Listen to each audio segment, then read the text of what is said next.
Tradition Field in Port St. Lucie, Pix 11 Sports presents New York Mets baseball. Today the Mets play the Atlanta Braves. New York Mets baseball is brought to you by your Tri-Honda dealer. Hurry into your local Tri-Honda dealer for great deals on the 2016 models. And by Verizon Fios, leave slow internet behind. Get Fios. A crystal clear day on the Treasure Coast of Florida. Peyton Manning just retired. Maybe that's his replacement. Beautiful day on the golf course, but another sellout crowd expected at Tradition Field in Port St. Lucie for the Mets' second home game of the spring. And a pleasant good afternoon, everybody, and welcome to Port St. Lucie. Gary Cohen, Keith Hernandez with you. Welcome to our first Pix telecast of the spring as the Mets take on the Braves. The Mets have held back their frontline starting pitchers through the first part of spring training, but that will end tomorrow. Tomorrow the Mets play a split squad. Bartolo Colon will pitch here against the Tigers. Steven Matz will go down to Jupiter to face the Cardinals. Then Tuesday, Matt Harvey at Disney against the Braves. Wednesday back here, it'll be Jacob deGrom pitching against the Yankees, and then Thursday, Noah Syndergaard against the Cardinals. But with the big guys pushed back, that's given some other guys a chance. And today it's Sean Gilmartin who's trying to retain his spot in the big leagues. Well, there's two spots available on this pitching staff, and they're going to be in the bullpen. And Gary named those 5 starters right there. Pretty impressive the Mets have going forward. Gilmartin last year was a Rule 5 guy, stuck around all year, was pretty used in long relief, 50 appearances, an ERA sparkling 2.67. Really did a terrific job. And from a Rule 5 guy to the World Series, he had an appearance in the World Series. So really a terrific year for him. He has to have a good spring to make this ball club. So it'll be Gilmartin on the mound to start the afternoon for the Mets on a beautiful day in Florida. The Mets and the Braves, all the action coming your way on Pix 11. I always heard Fios was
back to Port St. Lucie.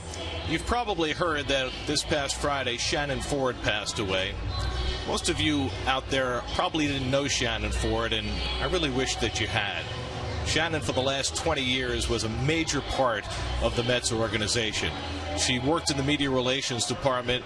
She was the light of this organization. Shannon did her job incredibly well. She was conscientious. Like many in her part of the industry, she worked incredibly long hours with no complaint, but she was much more than that. Shannon had a smile. Shannon had a laugh. Shannon had a way of making people feel comfortable that is very rare in this world. And Shannon passed away on Friday at the ridiculously young age of 44 and left behind 2 children, 8 and 5-year-old Nicholas and Kendall, and a husband, John, who loved her very much. But she also left behind many hundreds and thousands of people around baseball who loved her as well. The thing about Shannon was, it didn't matter who you were. You could be David Wright, or you could be a college broadcaster covering your first game in the major leagues, and Shannon made you feel comfortable. She brought people together. She was the light. I hope that you'll have her in your thoughts today, and that even though you may not have known her, that you understand just how important she was to the Mets organization. Those of us who did know her are so much the better for it.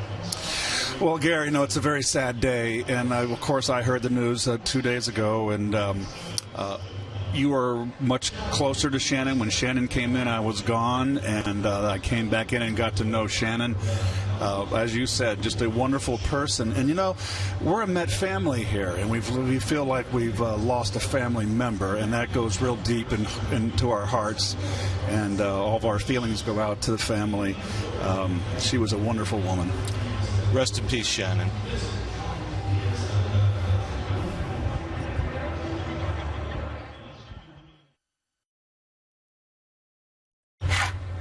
If you treated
For the Atlanta Braves, brought to you by Verizon Fios. Leave slow internet behind. Get Fios. Enter Inciarte, acquired from the Diamondbacks in the Shelby Miller deal. Veteran Emilio Bonifacio battling for a spot on the club. The two 30-year-old Cubans, Garcia and Oliveira, back-to-back. Nick Swisher and Jeff Francoeur trying to revive their careers. Francoeur back home in Atlanta. Jace Peterson, normally their second baseman, getting a look at shortstop today. And it is packed and jammed out on the berm, which is the place to be today because the wind is blowing in from right field. It's a little chilly in the shade, but in the sun on the berm with the wind at your back, Keith, why are we here and they're there? We're in the shadows, Gary, as we should be. It's a baseball game. People pay to watch the players, not us up here, but it is a little chilly. The wind's blowing in from right field today. It is a pitcher's wind day. It's going to be tough on the hitters to get the ball at the ballpark. But it's a beautiful day nonetheless. 71 degrees. I'll take it. We have done games from remote locations before. This would have been a perfect day to be out on the berm. Yes. Suntan. Everybody came prepared. Blankets, sunscreen, visors and hats, sunglasses to chew on. What more could you ask for? That makes a tasty snack. Nice shot right there. Let's get in the box. Johnny Manel doing the catching today. I like that the umpires practice too. They should. They get down there. That's Jerry Meals behind the plate, by the way. Get a look and see what the guy's got. There used to be an old Jack Murphy field here.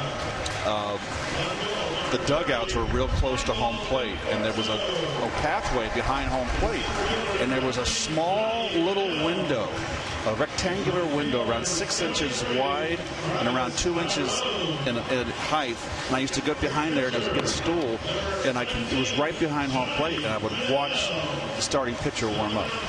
You know, there's got to be something to this also. You know, early in spring training, hitters will get in the batter's box to face what they call live BP, actual pitchers as opposed to coaches throwing BP, to get used to the speed of the game. Right. I would think for umpires early in spring training, they have to get readjusted to the speed of the pitches, the speed of the game. Well, I would think so. I mean, it's a long year for the umpires, too. And really, they're the one group of people that really don't have a home field. They're traveling all the time.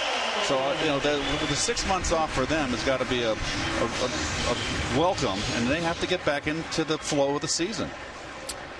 Well, the Mets get their first look at the rebuilding Atlanta Braves. That's the word that we use. We don't use that M1 word. We've heard that before. 95 losses last year at this Brave ball club, and they unloaded some more players in the offseason. John Hart continuing to go to youth in the future. This was a nice move that they made. They traded Shelby Miller, a capable pitcher, and got 2 big pieces in return, including Ender Inciarte. Sean Gilmartin's first pitch is a fastball outside, and we're underway. Inciarte had a very good year for Arizona last year, hit .303, just 25 years old. The Braves also got their shortstop of the future in that deal, former first overall pick Dansby Swanson.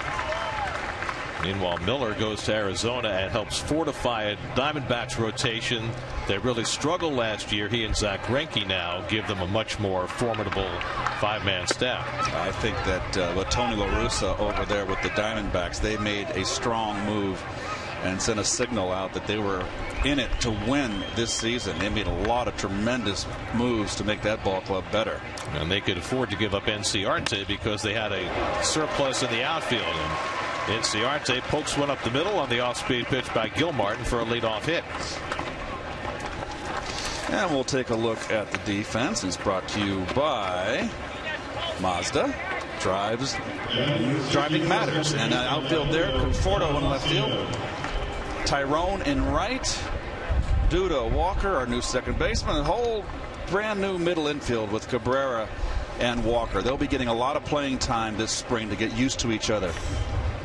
Here is the well-traveled Emilio Bonifacio, who has played for 8 different major league teams, including a stint with the Braves 2 years ago. He was with the White Sox last year and played only a handful of games. Had an oblique injury that cut down his season. Bonifacio, who can play all over the place, playing second base today.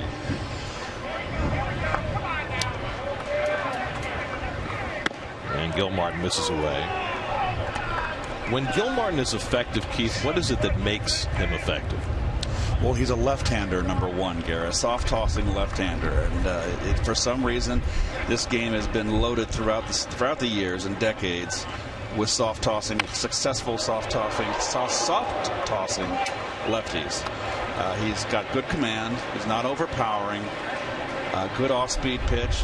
But is cagey, has to pitch inside. He knows what he's doing. He really had a terrific year for the Mets last year out of the bullpen. Had 1 start in 50 appearances. That was the last weekend of the season. His numbers are shocking in some ways.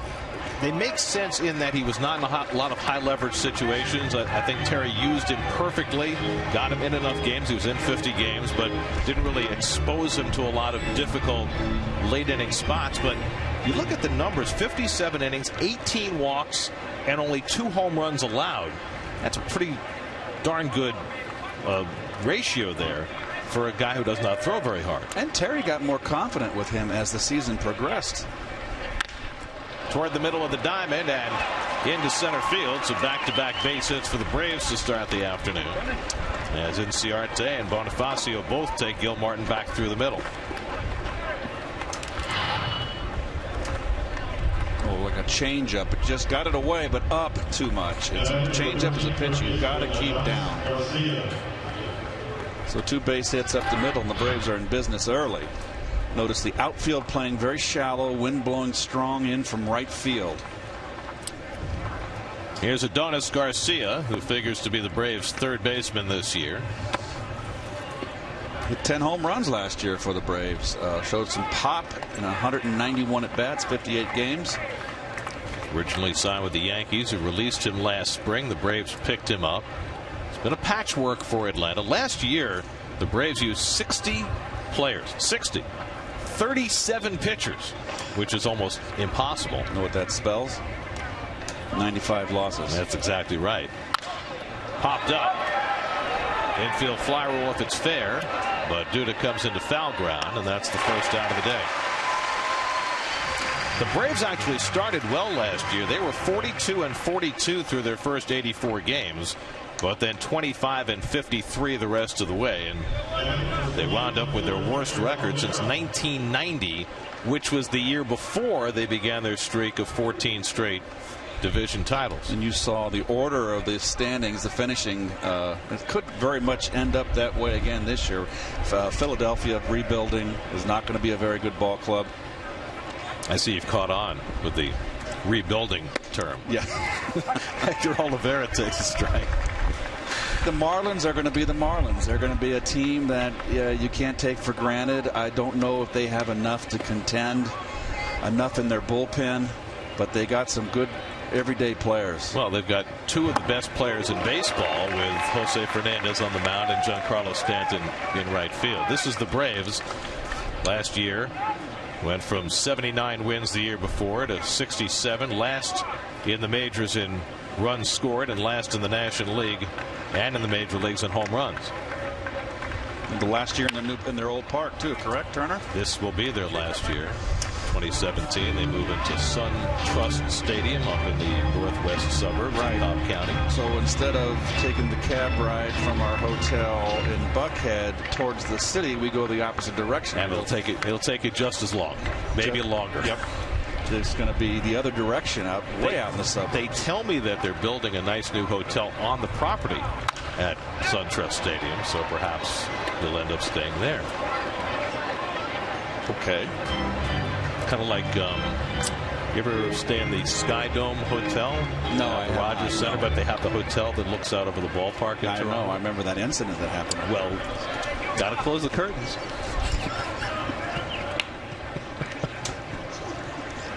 Oh, and 2 to Oliveira. And he hammers one down to third. Muno waits for it, has the force at third. Low throw. Duda picks it out for the double play. Nicely turned. 5-5-3 double play to get Gilmartin through the opening inning. Muno had to wait for it. Handled the short hop. And Duda handled the longer hop.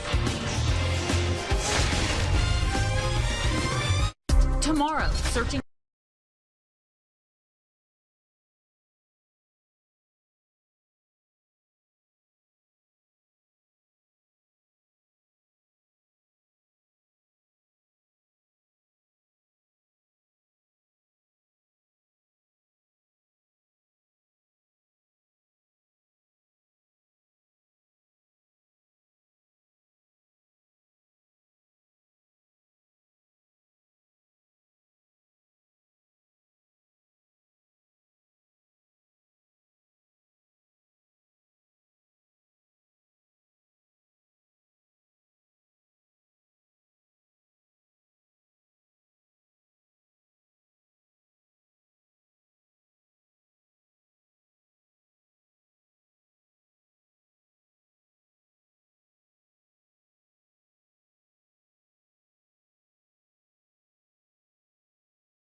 Mets starting lineup brought to you by Verizon Fios. Leave slow internet behind. Get Fios. Alejandro De Aza in the leadoff spot. Curtis Granderson is yet to play with some eye irritation. Should be a few more days for him. David Wright is yet to play, getting his back in shape. So Danny Muno is at third. Travis Tyrone getting a start in right. And there is Alejandro De Aza getting set to lead off. And the veteran sinker bowler Kyle Kendrick on the mound for the Braves. Well, Kendrick, all those years with those good Philly ball clubs, was their fifth man in the rotation. Went to Colorado last year. Did not have a good season. Picked up late by the Braves. He is a non-roster invitee to spring, but he is certainly a candidate for the Braves starting rotation. And De Aza takes a strike. 7-13 last year at Colorado with an ERA over 6. 27 starts, but pitching in Mile High, that's going to put some numbers. Your ERA is going to get elevated. There are De Aza's numbers in 3 stops last year: Baltimore, Boston, and San Francisco. And he takes inside. Kendrick, pitching in the thin air, wound up giving up 33 home runs last year, which was the most in the National League. Gave up 100 earned runs, which was the most in the National League. 172 hits and 142 in a third. That's a lot of lenience. Well, altitude don't lie. You know, they always say about Coors Field that what you need to do is have a staff of sinker ball pitchers, but it doesn't always work out that way. Well, that's what the Cubs used to do here back when I came up in the 70s. The Cubs would have sinker ball right-handers and left-handers, and then grow the grass on the infield 3-4 inches thick. But that's the one thing they've never done in Denver. As De Aza takes high and tight 2-2. You know, this year they're raising the fences in right center and down the left field line at Coors Field. But the one thing they've never tried to do is to grow the grass long to cut down on some of the infield grounders, some of the extra base hits in the gaps.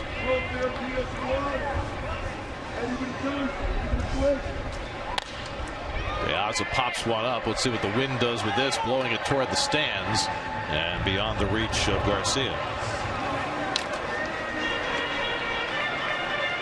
And also brought to you by Mazda. Driving Matters is the Bravo defense. Jeff Francoeur out in right field. Nick Swisher, the former Yankee, at first base. And Astudillo. A nice Spanish name. That's very nicely done. And it's not Williams, it's Williams. Right, the net. There are some new faces on this Braves team. We're going to have to bone up on them. Well, some of them are prospects, some of them are placeholders as the Braves rebuild their farm system. Hit hard, and De Aza's got a base hit to lead off the bottom of the first. Takes a wide turn. He'll challenge Francoeur's strong arm and make it safely. A leadoff double for Alejandro De Aza. Well, De Aza trying to make the ball club here. He was picked up by the Mets before. I feel that Sandy Alderson felt he wasn't going to get the big bat in Cespedes. I didn't think they were, so went out and got De Aza, and he can still fly, De Aza here. Journeyman outfielder. Well, the plan was for De Aza and Lagares to share center field. And now with Cespedes back, De Aza becomes the fifth wheel in that outfield. Here's Asdrubal Cabrera. And the Braves shift the infield against Asdrubal and put 3 on the right side. Cabrera, a natural right-hand hitter, a better right-hand hitter than left. The switch hitting shortstop. And you see the infield defense. Cabrera, middle infielder with some pop. I guess you could best equate him with a Johnny Peralta. Yes. Middle infielder, good hands, not a lot of range, who will hit 15 to 20 home runs. Well, the Mets would love that from him. I think that Sandy Alderson just decided to get some offense. And remember, we all think in terms of last season, the Mets were the National League champions, but really they did it in the last 2 months of the season. In the first 4, this was a team that really had a hard time scoring runs. It was stark, because the first half of the year, the first 4 months, the Mets were last in the league in runs scored. Over the last 2 months, they were first in the league in runs scored. I don't know if there's ever been a team that has had as transformation in one area of their team from before the trading deadline till after as the Mets had last year? In my memory, I cannot think of a turnaround as great as it was last year for the Met Ball Club. It was just incredible. It was fun to watch.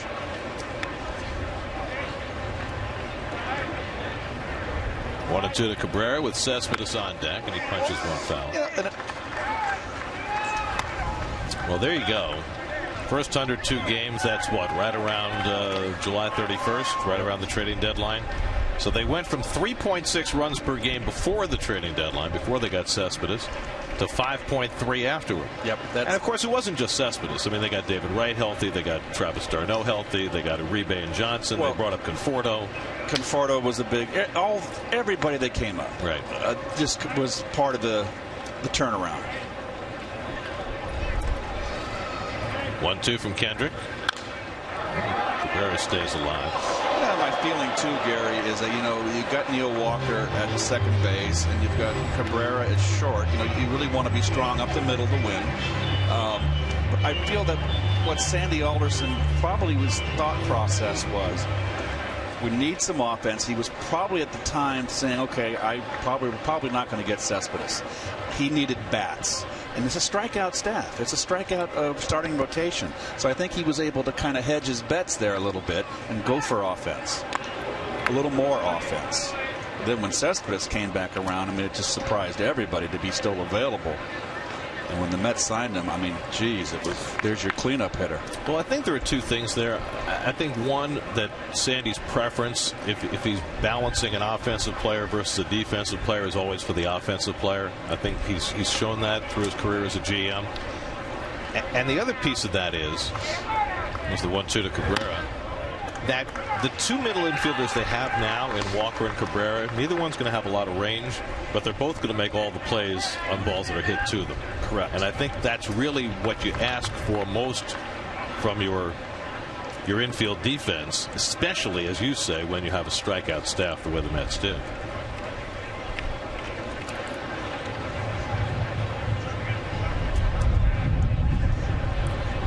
Seventh pitch of the at-bat coming from Kendrick to Cabrera. And he hooks one to right field against the wind, so Frank Cora is able to measure it. And De Aza will tag and go to third. Ball struck well by Cabrera, but nothing's going to fly out to right field today. And the Mets got a runner to third with one out for Cespedes. Well, Cespedes, of course, was the hero last year. Carried this ball club on his back the last 2 months. Working with Kevin Long this year, and Piazza was down. Piazza telling him to kind of tone it down. He takes such a big cut. Try to teach him to lay off that pitch up and in, which he was vulnerable, and all good hitters are vulnerable up and in, and go using more of the center to and right center field.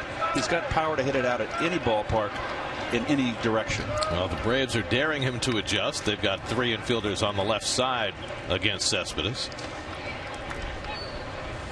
Now, let me ask you, Keith, in your experience, when you've got a player who is this deep into his career, and Cespedes is 30 years old now, it's four big league years, but he was already an established player in Cuba, is it reasonable to think that he's going to be able to change his stripes as a hitter, or even adjust to that extent? It's never too late, and you can teach an old dog new tricks, Gary. That's an old wives' tale right there. So it's, have you got the work ethic to take BP and really work at it? Because that's where it starts. I know when I'm young in my career and I didn't like the ball up and in, I would not swing at that pitch in batting practice, Gary. Even though it's nice, easy speed, it was a way of disciplining myself to lay off that pitch. But you weren't a home run hitter. This is a guy who hit 35 home runs last year. It's got to be awfully difficult to have that level of success and then say, I'm going to do something different. I understand, I guess. And he is a bona fide power hitter, 20-plus guy. Hit 30-plus last year. I've always said it's the fine line. Discipline, a little more selective, but don't take away from the aggressiveness. Little number, and that may be an infield hit. And that'll score a run. So the Braves opted to play the shift. 3 infielders on the left side. Cespedes nubs one past the mound, and his infield head drives in the first run of the game. Well, they get sawed off here inside, and there's no one over there. And, you know, the more and more I see these shifts, Gary, I'm not so kosher on them, are you? You know, I have to believe that there's enough evidence that the reason teams do this is because they succeed more often than not, and I think we notice more when they don't. Yep.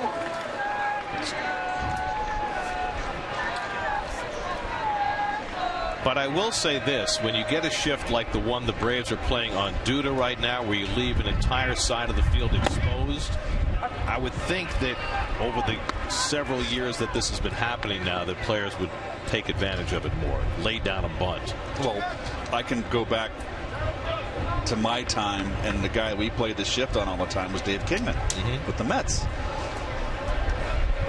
And Dave actually one time as a Cardinal put down a bunt down to third base line. You know what I said when I was at first base? Good, he didn't swing the bat. It was a close game. Right. Because Kingman was all or nothing.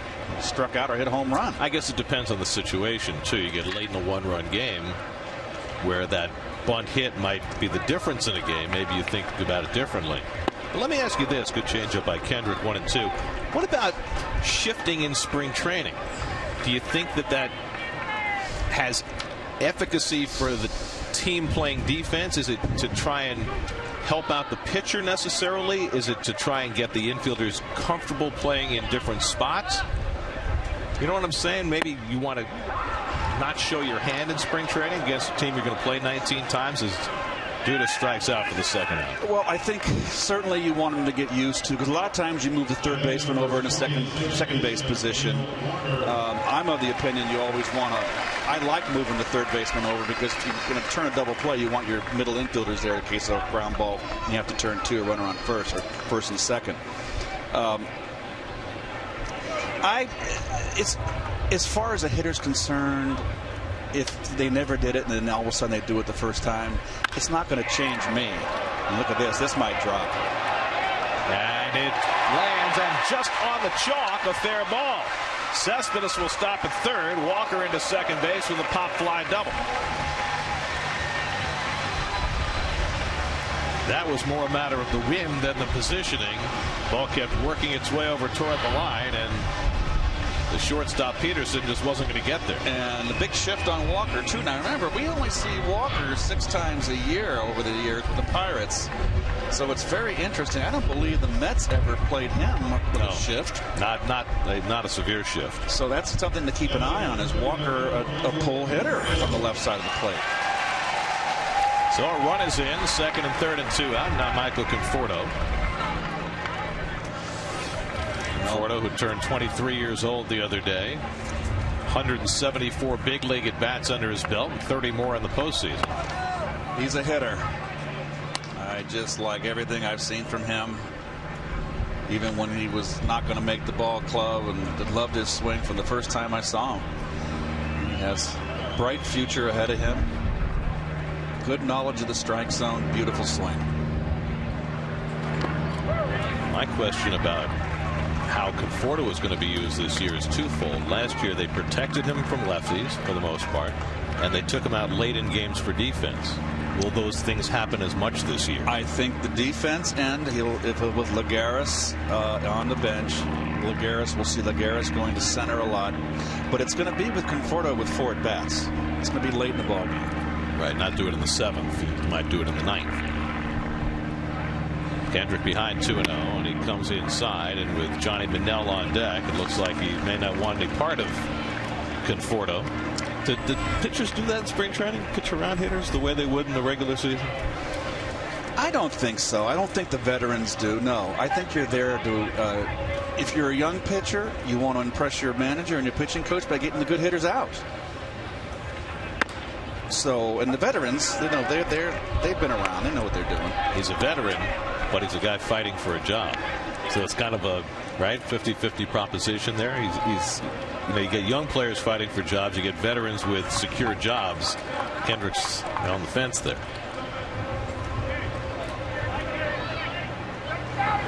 Conforto pulls the changeup down to first.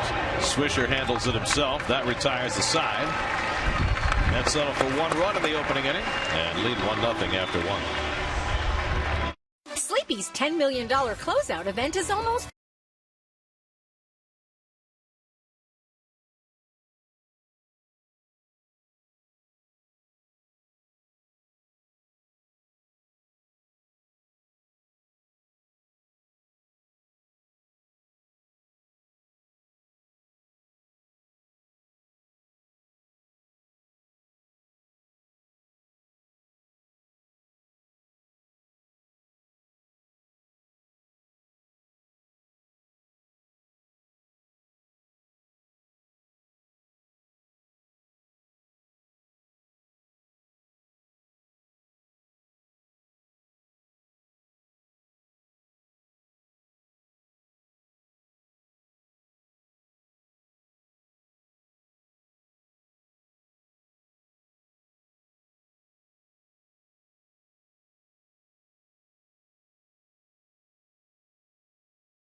It never stops here at Tradition Field and backfields.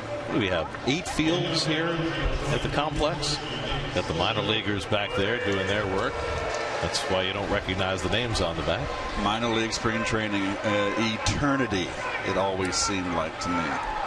So many bodies out there. And they don't even have everybody here yet. Yeah. This is only the elite of the minor leaguers who've been invited to come early. Longest days ever. Minor league spring training. Oh. Nick Swisher leads off in the second and takes high for ball 1. If you're a minor leaguer, what's your day like when you first report for spring training? You come to camp and you start at 10 o'clock. I don't know if they start earlier today. In my day, you started at 10. You do your calisthenics. But when I came up, the Cardinals had 700 people in the minor league camp because they had more minor league teams. And everybody's got to hit, Gary, and everybody's got to throw until they start weeding people out. Swisher cracks one to center, and Diaz is there for the first out. And those days, thank goodness I was 18 and 19 years old, and you're out there from 10 a.m. till 4 o'clock. Well, in those days, correct me if I'm wrong, they didn't have as many back fields or batting cages, so it sounds like there would have been a lot of standing around waiting to take your swing. Well, they were similar to what the Mets had. The old Busch complex had the four ballparks in St. Pete. They had the 4 ballparks that's fanned out from the center tower, and then you had another field that was like a turf field, like what the Mets have here, way over there beyond the left field fence, just for infield practice. Right, the half field. Yep. But you didn't have the hitting cages, the abundance of hitting cages that the players have today that can go in and get a lot of guys can get their hitting in a cage if they want. We only had 2 cages and 2 mounds. So think about it with 700 players. Sounds like a lot of waiting. Yes. Jeff Francoeur at the plate. Frenchie tried to keep his career going back in the place where it started. He burst onto the scene with the Braves and looked like he was going to be a superstar in his first couple of seasons. Well, since he left Atlanta and came to the Mets in 2009, he's played with 6 different teams. And now back with the Braves on a minor league deal. And he skulls one through the right side for a base hit. So Francoeur with a 1-out single. I was talking to Frenchie before the game today. You know, he wore number 7 his first go-around with the Braves. And 7 was not available this time because, you know, he's on a minor league deal, so you have to take what you can get. You complain? Well, he said that he has had fans come up to him because he's still enormously popular in Atlanta. He's from there. He's a huge high school football star there. He's such a great personality. The fans love him. And he said fans have come up to him and said, well, we have these Jeff Francoeur #7 jerseys. What are we supposed to do with them? Hang on to them. I was thinking it was like when Michael Jordan changed his number. They just went out and got new jerseys. Maybe not quite the same. Well, Michael wasn't on a minor league contract. Oh, maybe he was. That's right. He did play in the minor leagues. Well, when he came to play baseball, he was certainly on a minor league deal. That never quite worked out for Michael. You know whose career that made, though? Michael Jordan being in the minor leagues?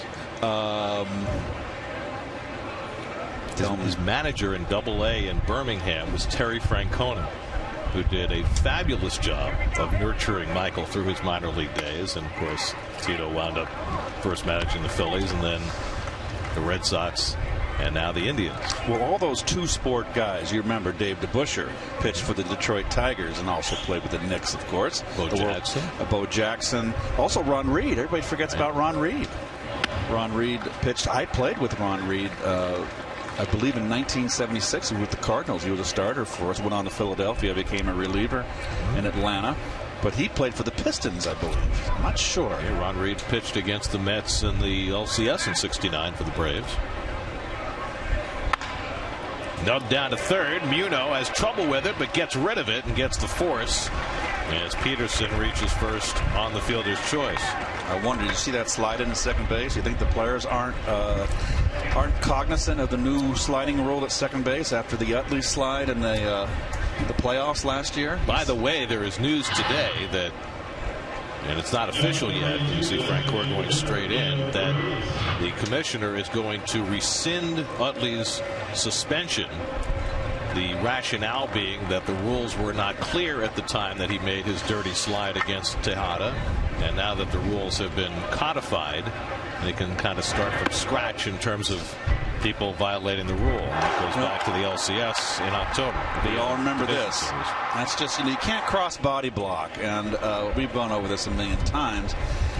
And Utley almost got himself hurt. I mean, it's just a terrible slide. Well, the rule now is you have to start your slide before the base, which Utley didn't do, and you have to go straight into the base, which Utley didn't do, and you have to be able to stay on the base, which Utley didn't do. If the umpires have made the correct call, it's in the rule book for how many, over 100 years.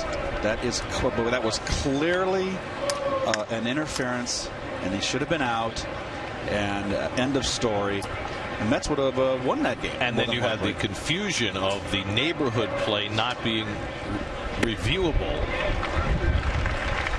because they're trying to protect the infielders, but they said it wasn't actually a double play because Tejada had his back turned. So the whole thing was convoluted, and they called the runner safe. And you're right, the Mets could have swept that series if it had not been for that non-call. And I just think that they're taking so much out of the umpires' hands.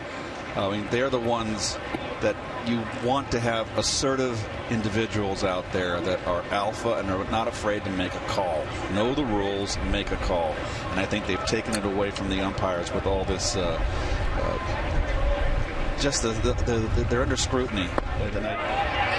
Rio Ruiz goes around in the half swing. Gil Martin has his first strikeout, and that gets him through the top of the second. 1-0 New York. I do every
live with the MLB.com at Bat app. Stay connected all spring with radio broadcasts, video highlights, stats, news, and more.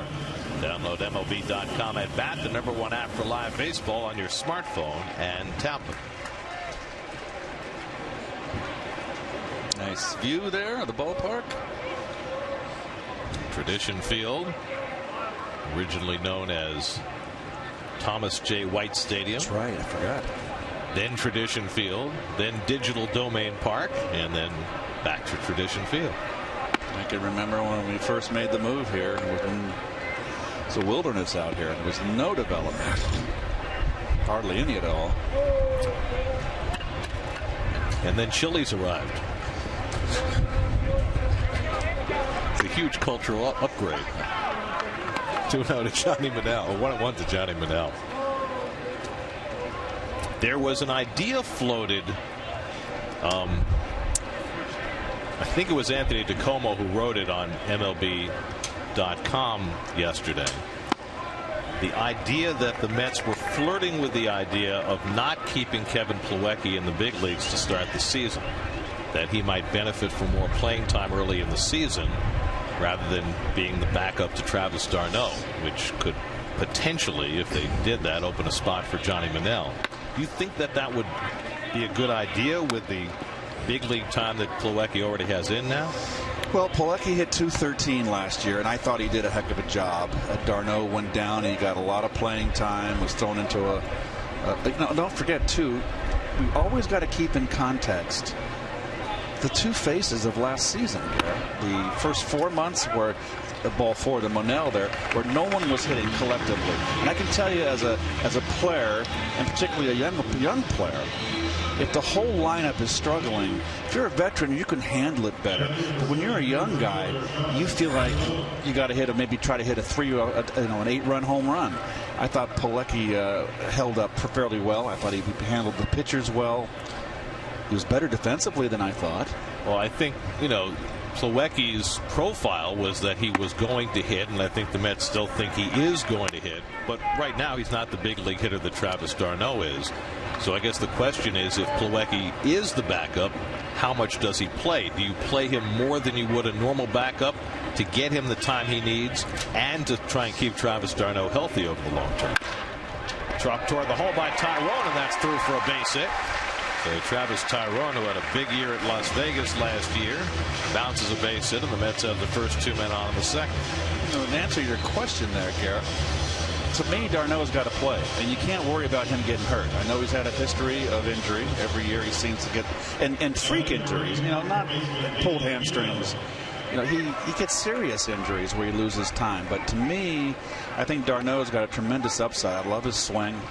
And he's got to play every day, and you can't play in fear of someone getting hurt. Here's Muno. Danny hitting 9th in the order. Gets the bunt down. The throw goes to third, and in time for the force. The young catcher, Williams and Tadeo, popping out and taking a chance and getting the force on Manel for the first out. Well, not out and punted out in front enough. Nice bare hand. And the key to that play is he never hesitated. He hesitates for 1 second, and the runner is going to be safe. So Antadillo makes a nice play for the first out.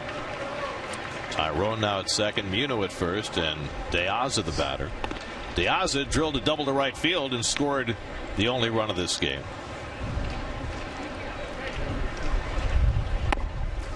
I just think that, and I'm sure this is why that story was floated, if you're going to play Kevin Plawecki only 1 day a week, where you're only going to play your backup 1 day a week, you might be better off sending him back to the minor leagues to play 5 or 6 days a week. Well, looking at the schedule too in April, Gary, and like most Aprils, the Mets have 6 off days. And think about it. They open up on a Sunday, and then they have an off day. They play Kansas City on a Tuesday, and then they have 2 off days. Yeah, it's crazy. Before they open up against the Phillies, and that's nuts. Ridiculous. It's nuts. 2 games in the first 5 days of the season? That's never happened before.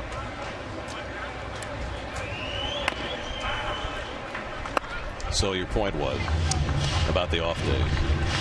Is that d'Arnaud's got to play. you can't. In April, you're going to go with your regulars with all the 6 off days. So the bottom line is, do you think Plawecki would be better off going down to the minors for the first month of the season? That could be a good thing for him to do. It could be. He's not going to be happy about that. When does the minor league season open? They don't open up It's a week after the big leagues. De Aza has his second hit. Tyrone being waved around third. Francoeur's throw is cut off. An RBI single for Alejandro De Aza. He's working on a fine afternoon, and the Mets have a 2-0 lead.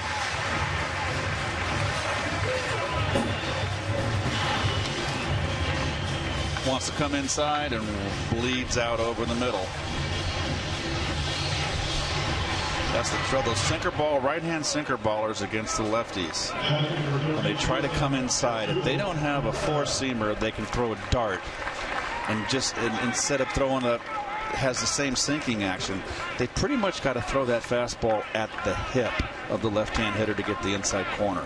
Ryan never threw left-handers inside Nolan because he didn't like it, because he always could bleed it out over the middle, much like Kendricks did. Cabrera pops one up. On comes Inciarte, the center fielder, and out goes Peterson, the shortstop, to make the play.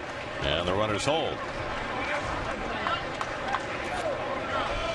So Cabrera retired. Not an easy play for the shortstop there, Peterson. That's a lot of wind. A lot of wind.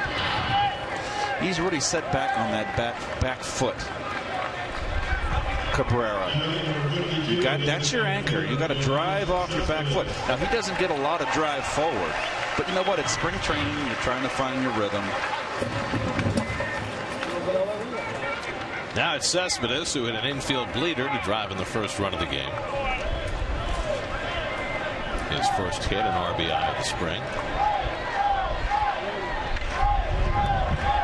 Yuno at third, De Aza at first, and 2 out.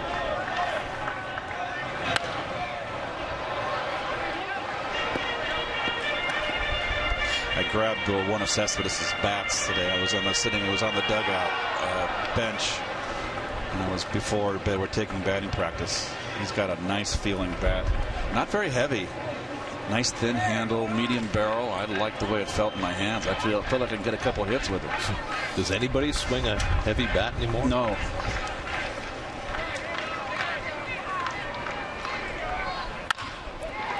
Infield shift. But the execution by Bonifacio not perfect at all, and the Mets get a gift run.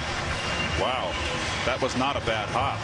Yuno comes home on the error by Bonifacio to make it 3-0. This is a nice long hop here. He just botched this. Look at that. Clank. No, defense has never been the biggest part of Bonifacio's game. So the shift hurt them the first time because they were in the wrong spots. They were shifted perfectly this time, but still have to catch the ball. So now it's Duda, who struck out his first time up. 2 on and 2 out. A good changeup by Kendrick, 0-1. Well, that's what Lucas is going to have to prove to National League pitchers. He's got to prove to them that he can hit that off-speed pitch. They just feed him that off-speed stuff, and he has a tough time staying back and waiting.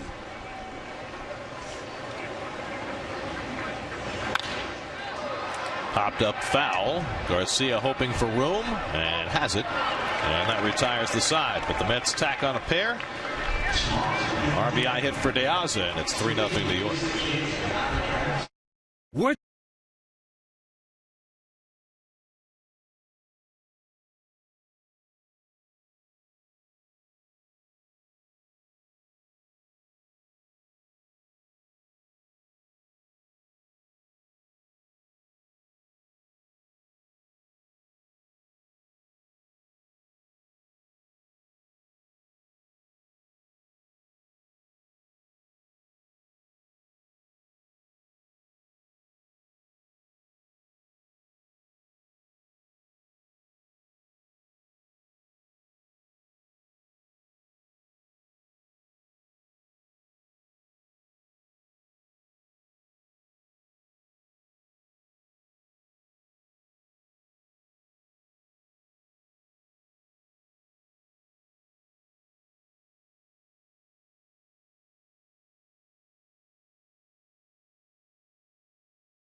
here on the Treasure Coast of Florida on a bright sunny day. 71 degrees. It's cooled down since the last couple of days. Sorry. I say that, and I know people are sitting in New York and getting upset about it. Did they have snow the other day? Although it's supposed to be 70 in New York on Wednesday, they said.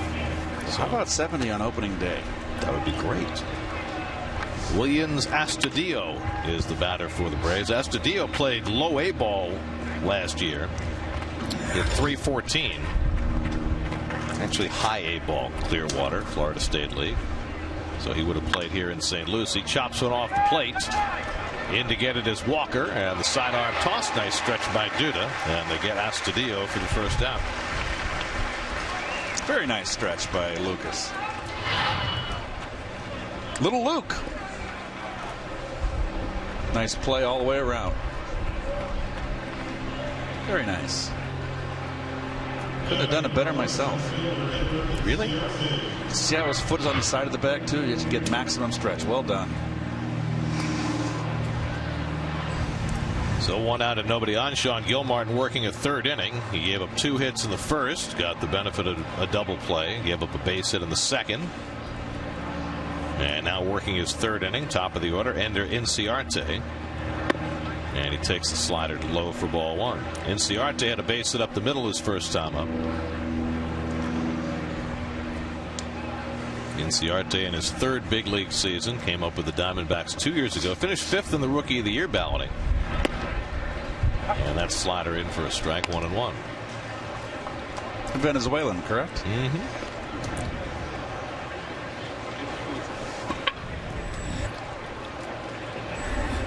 Emilio Bonifacio on deck. That's drilled into right center for a base hit. Diaz over quickly to get it, and Inciarte stops at first. So Gilmartin 3 straight breaking balls, and Inciarte got the third one. And you got a hanger right there.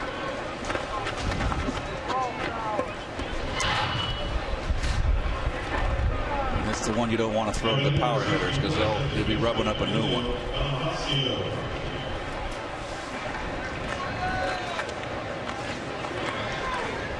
So 1 out and 1 on. Now Bonifacio, who had a base hit up the middle his first time up. Let's go back to that play Walker made a moment ago. Yeah, and I think focus on Walker's head when he makes this play. A little half backhand there. I always like, because they're throwing across their body, Gary, and sidearm, their ball's going to run towards home plate. I would always give, I'm left-handed, I would give a target with my glove on the outfield side of first base, and they knew I would. That would give them something to fix on, and then the ball would sink right back to me, right to my body. It sinks because they're moving? Sidearm. They're throwing sidearm. Almost, sometimes it's a sinker because they're throwing a little bit almost underhand almost.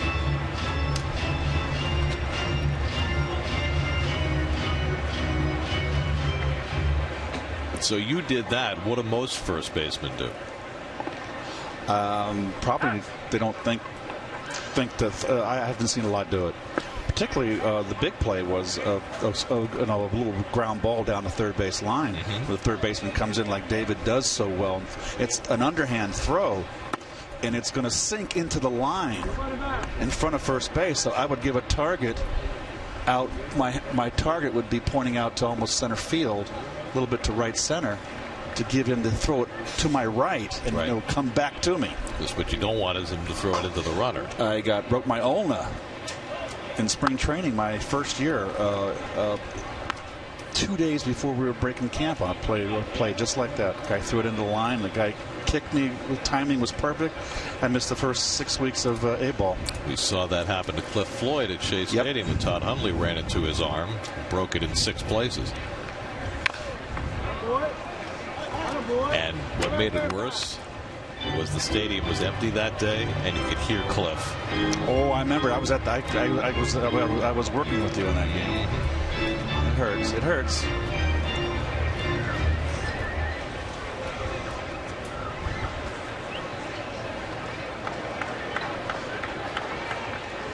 Gilmartin up over 40 pitches now, and it's full to Bonifacio.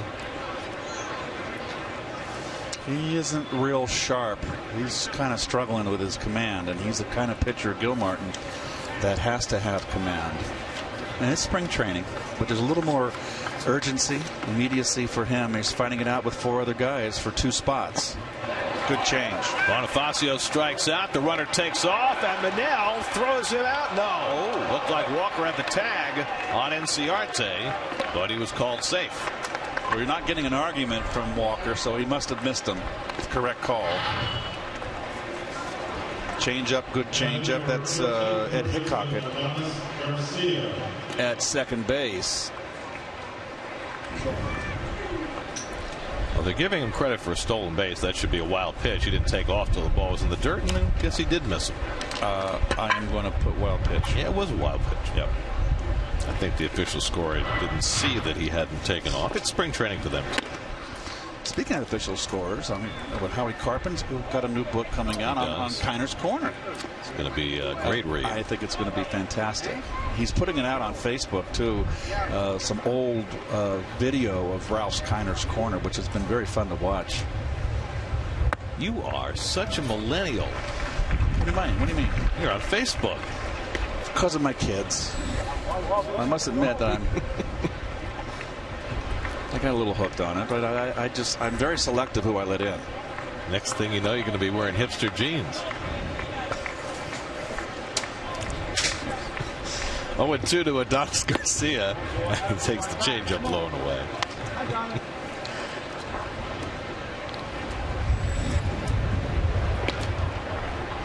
Stolmy Pimentel is the next net pitcher on call, as Gil Martin tries to get through his 3rd inning.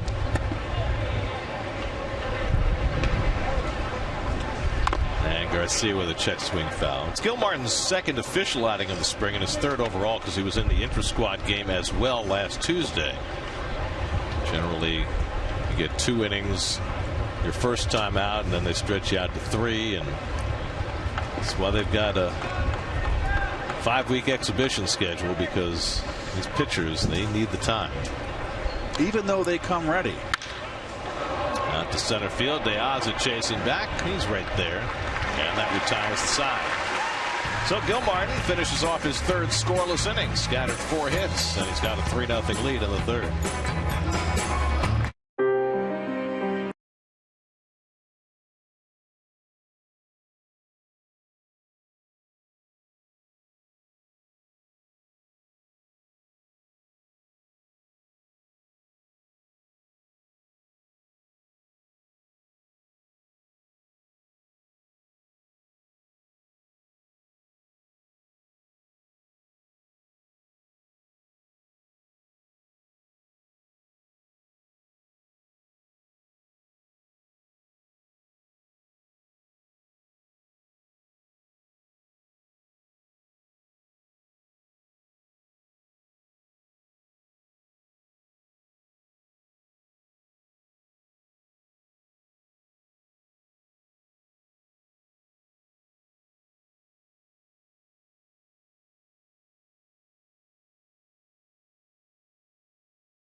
Get to Citi Field on Saturday night, April 9th, when the Mets take on the Phillies for the first fireworks night of 2016, presented by Coca-Cola. After the game, fans can enjoy an exciting fireworks show that will light up the sky. For tickets, visit Mets.com/fireworks. Well, the first ice cream of the season, especially when it comes out of that helmet and off your arm. Hey, when you're young, you need those carbs. Fuel the body. You burn them out. Well, as long as you make sure you get out from behind the screen. Well, I won't talk about ice cream. I put on 10 pounds when I went to California and visited my brother. He had 3.5 gallons in the freezer. Jhoulys Chacín comes on to pitch at the bottom of the third, the former Colorado Rocky. Well, and pitched with Arizona last year. He had a very good year for the Rockies in 2013, but he's had all sorts of shoulder problems since. Shoulder and lower back. Won 14 games in 2013. Chacín is yet another of the candidates for the back two spots in the rotation for the Braves. Neil Walker, who had a pop fly double leading off in the home third. They are set with their top three, it would appear. Julio Teheran is their ace, although he didn't have a very good year last year. They've got Bud Norris, the former Astro, and Matt Whistler, who came up last year and had some good starts for Atlanta. They appear to be lots in the rotation. Then you've got Kendrick and Chacín and Williams Perez, who we saw last year. Manny Benuelos, who's battling some elbow problems. Foltynewski, Mike too. Foltynewicz. Foltynewski's close. No, it's close. Thanks. That's his brother, Foltynewski. He's the big hard thrower they got from Houston. Right. And he just did not have a good year. He got hit. He got batted around. Walker goes down looking at the breaking ball from Chacín, and that's the first out. Yeah, they got Foltynewicz in that Evan Gattis trade. Right. And what a nice ballpark for Gattis to hit in Houston. That short left field fence. Dead pull hitter. Well, the Astros had a breakout season last year. They should be pretty formidable again this year. Here's Michael Conforto, who grounded out his first time up. Well, they lost that game against the Royals, where they had the big lead late and then they coughed it up. That was one of the most incredible comebacks in postseason I've seen. Well, it was not. They were not alone. I mean, the Mets had leads in all of their World Series losses against the Royals as well. There's Oliveira making the grab. He struggles out in left field. They're trying to convert him from the infield to the outfield, and he's already had a checkered spring out there, but trying to make some progress, and he was able to corral that one for the second out. I mean, think about the fact that Jerry's Familia got charged with 3 blown saves in the World Series. Well, one was very unfortunate. Well, only one was legit. He gave up the home run to Gordon in Game 1 that tied us. The other 2 were, untenable. Manel hits it right at Bonifacio, and it's a 1-2-3 inning for Jhoulys Chacín. We have played 3 at Tradition Field. Mets 3, Braves nothing.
Around the Majors brought to you by your Tri-Honda dealer. Masahiro Tanaka making his spring debut for the Yankees, and that went well.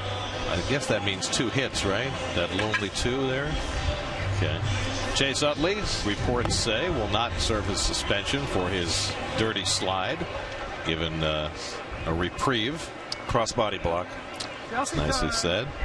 And Yadier Molina, coming back from the thumb injury, likely to start swinging this week. He is so important to the hopes of the Cardinals in what has become a very difficult division with the Cubs and the Pirates.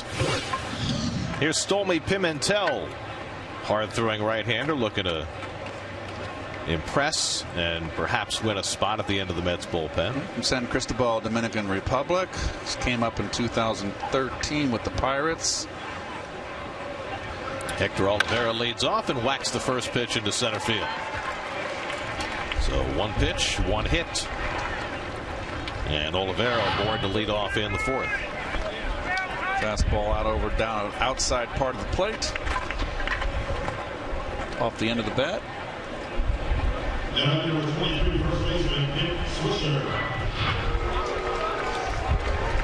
So the Braves have their 5th hit. Swisher getting some boos. Well, you know, from his time as a Yankee, and you know, Nick is one of those instigators. I played against and with his father, Steve Swisher, the backup catcher for the Cubs. Steve was later a Met coach. Well, Nick is now 35, and unlike last year, he's able to play without braces on his knees. He had surgery on both those knees, and it has taken him a couple of years to get back to where he can shed the braces. He came over from Cleveland last year in August. It was a contract for contract move. It was Swisher and Michael Bourne for Chris Johnson. Saw Chris the other day playing for the Marlins. And whether Swisher or Bourne will make this team, be traded, be released, I think is very much up in the air. But they're both with the Braves, trying to, again, be the kind of productive placeholders they need as they do this rebuild. Swisher playing first base today. That, of course, is Freddie Freeman's spot. And with all the players that the Braves have either traded or let go by a free agency, as the runner takes off and Manel's throw into the runner, and he got it. And it's tagged by Cabrera as Oliveira is retired for the first out. Cabrera was a little late getting to the bag. Yeah, let's take a look here. No, he's there. That's tough. You got the runner sliding by. You catch the ball behind the runner and make the tag. And that's very distracting too, Garrett, because you don't know if it's going to hit the runner. And you just got to put your glove there and hope that it doesn't hit him and then go up into your face, because you can get clobbered. And Swisher struck out on that play, so it is a strike him out, throw him out double play. 2 out and nobody on. And here's Jeff Francora. And Frenchie, first pitch swinging. There's a shock into right center, and over comes Diaz to get it, and that retires the side. So Stolmy Pimentel gives up a leadoff hit and then makes quick work of the Braves. 3-0 New York.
obviously is to win a World Series. You know, I'm sure there's 30 teams saying the exact same thing.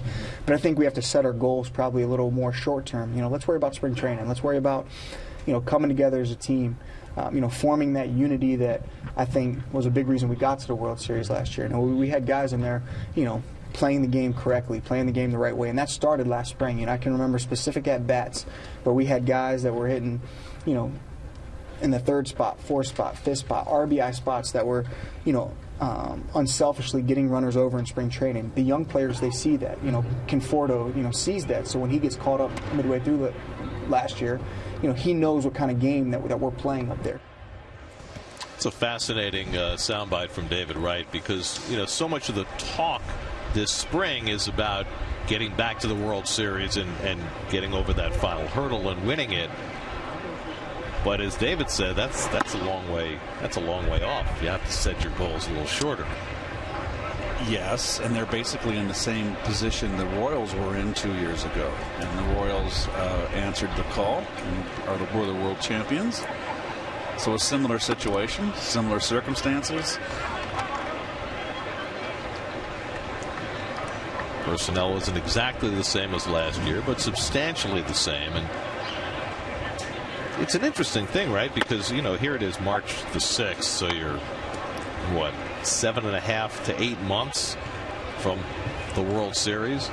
So how do you keep your eye on that prize but keep your focus on what you need to do day to day and pitch to pitch? Well, I think what David said, every team's goal when all 30 teams is to get to the World Series. That's the one time that you have a good breaking ball right there. Roan strikes out for the first out, second for Chassin. So nothing really changes. Baseball's it's the long haul, Gary. We've been up here doing this, and you just got to take it a day at a time. You can't get caught up in the emotion. Remember what, like Lou Brock told me, don't get to the highest mountain and don't get to the darkest, deepest valley. Stay out there in the Great Plains. I would think that that's easier if you've been to the promised land more than once. But for a franchise that, you know, was in the wilderness for half a decade, to, you know, have that great run last year and get to the World Series, that might be harder to do. Well, I think that they're up to it. I really like what I'm hearing out of in their quotes in the paper. It's a quiet confidence. It's not a blustery bravado.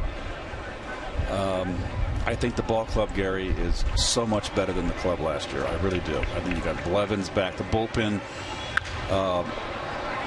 You know, pops one up, and Peterson's there, 2 out. I think the bullpen is a lot stronger this year, more depth in the bullpen than last year. I think you got more offense now with the additions of Cabrera and getting Cespedes back. And you've got that starting rotation that's going to keep you involved in this. It's going to be hard, and you never know. They got to go out there and do it. But if they pitch up to their potential, you're not going to have a lot of losing streaks, right? Because you've got too many good pitchers out there. Diaz is already having a good day, a double and a single. He scored a run and driven in a run. Don't know what Diaz's role in this team is going to wind up being. Whether he's just going to be a left-handed bat off the bench, whether he ends up being trade bait.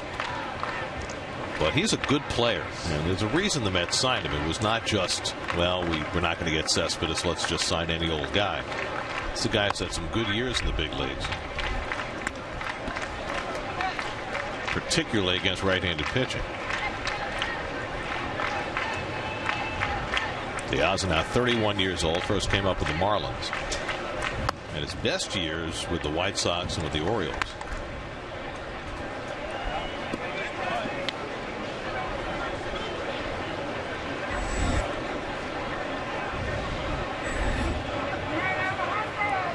Chassin has faced 5 and retired 5. And Diaz rolls one down to first. Swisher handles it. So 2 perfect innings out of the bullpen for Jhoulys Chassin. That sends us off to the 5th here at Tradition Field with the Mets up 3-0.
Best way to start your weekday. Join Suki and Corey with all the day's news, along with Linda Church's weather and Caitlin Monte's traffic reports. Weekdays from 5 to 9 on the Pix 11 Morning News. The group's been together almost as long as we have. Nice to have stability in the ranks. Yes. Whatever you say. Jace Peterson leading off in the 5th inning against Stolmy Pimentel. Peterson into a fielder's choice his first time up.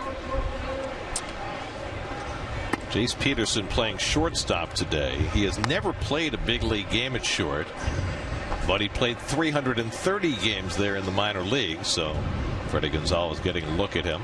Of course, their all-world shortstop, Andrelton Simmons, is now a Los Angeles Angel of Anaheim, and Eric Ibar, the longtime Angels shortstop, is now the #1 shortstop for the Braves.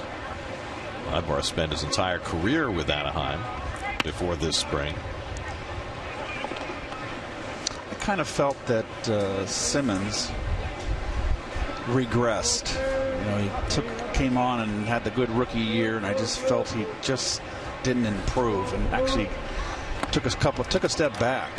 Leadoff walk to Peterson. Did you think that his defense regressed as well, or just his bat? His bat. Became a long swinger. Well, he hit the 17 home runs. Yeah, hit the 17 home runs, and that might have been the kiss of death for him. I mean, I thought he had a chance to really be something special, but it's never too late. He's young.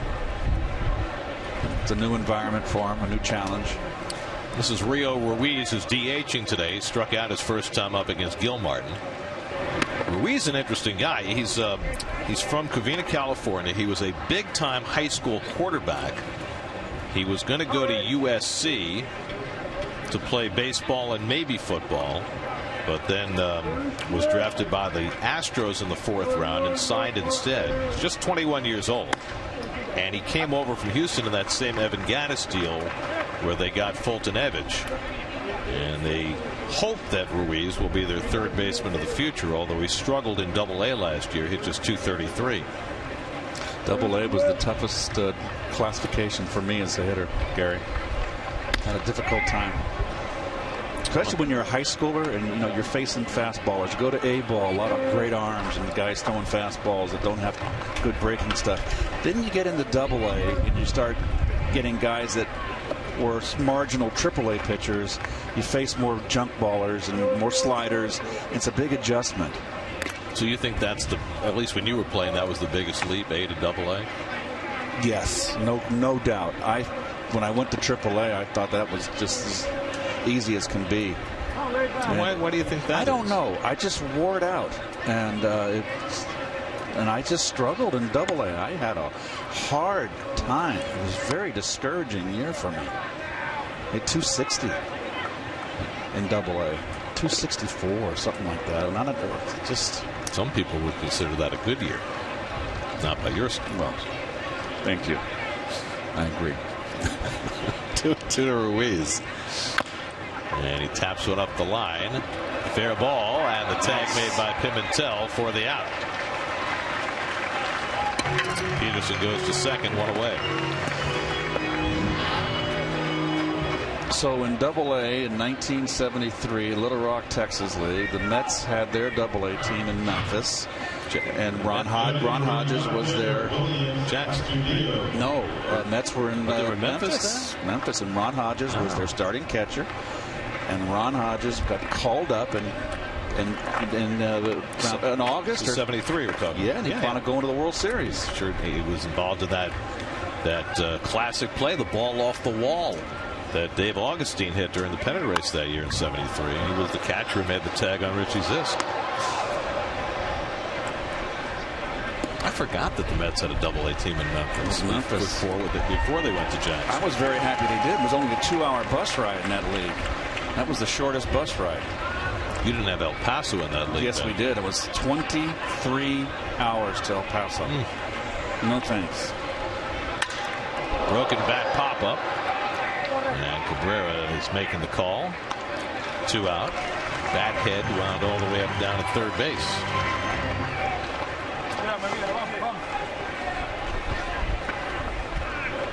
So Astudillo is retired with half a bat left in his hands.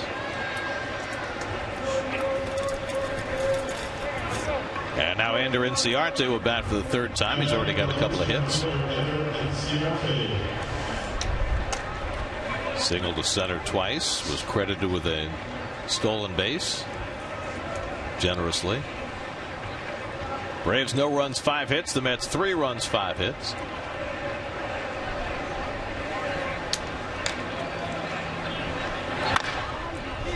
Popped up, and another chance for Cabrera, and that retires the side. Pimentel looking good, works around to lead off walk. Halfway through at Tradition Field, Mets lead the Braves 3-0.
From 3 good innings from Sean Gilmart today, but work not yet done. Onto the backfields for some sprints. They say pitching starts with the legs. They used to run out in the outfield warning track. Do their foul lines, the foul lines they were called.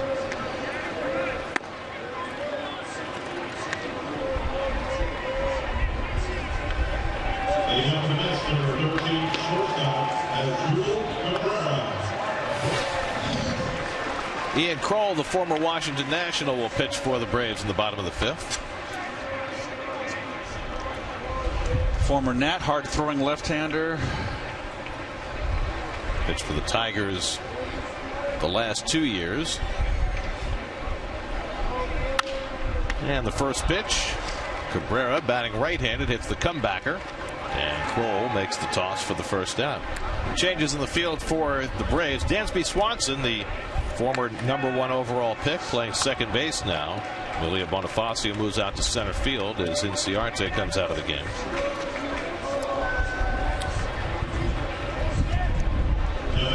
Now Cespedes, who's DHing today, will bat for the 3rd time. Had an infield hit to drive in a run in the 1st, reached on error in the 2nd. And again, the Braves will put on the full shift against Cespedes.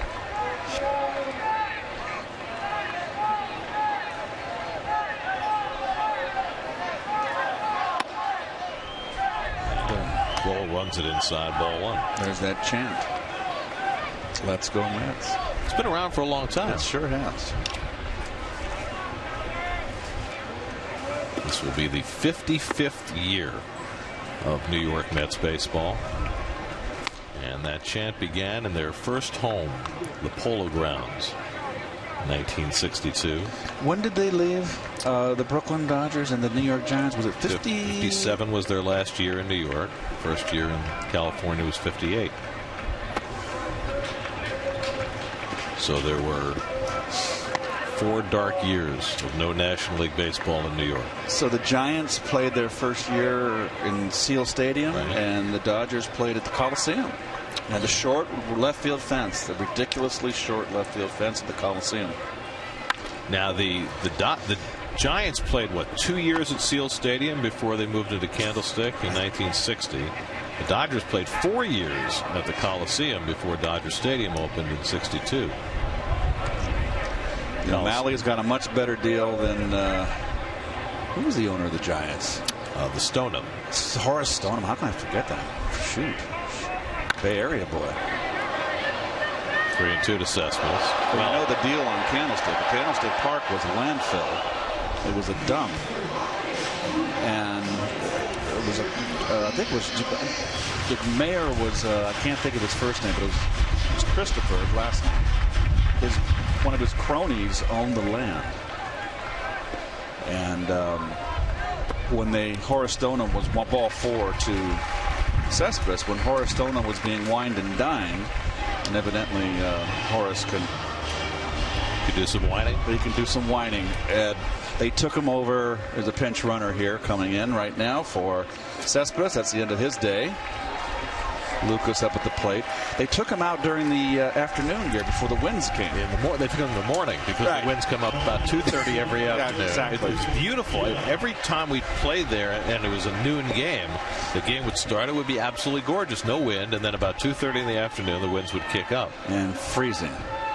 And so they took Stoneham out there before the winds. He said, "This is a beautiful spot. Nice little point jutting out into the bay. Let's put a ballpark here."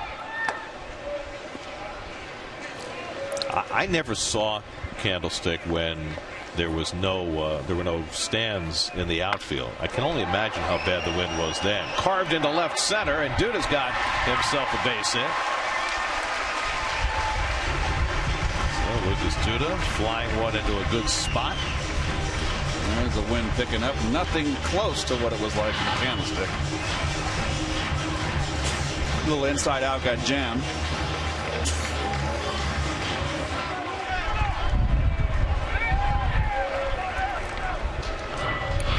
Campbell will pinch run for Duda. So you got Kraus running for Cespedes at second, Campbell running for Duda at first.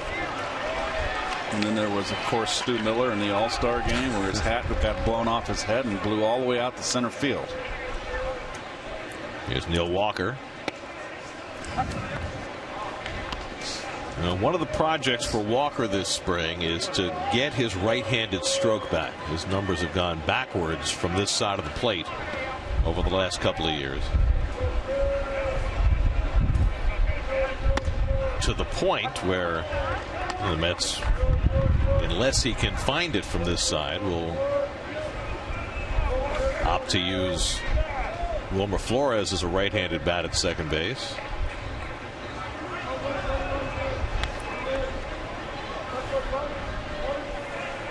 Funny thing about that is, and this has happened to other switch hitters, is that Neil was a natural right-hand hitter.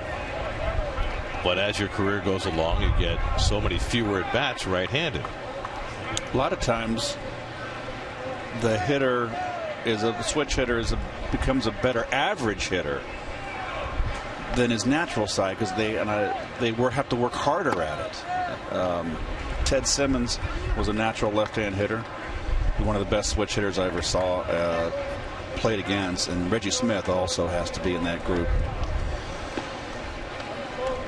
In Walker's case, though, not only is his average lower from the right side, his power has disappeared.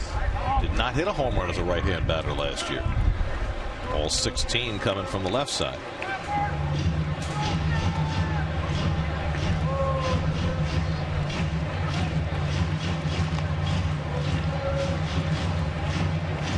Brilliant sunshine on a 71-degree day in Port St. Lucie.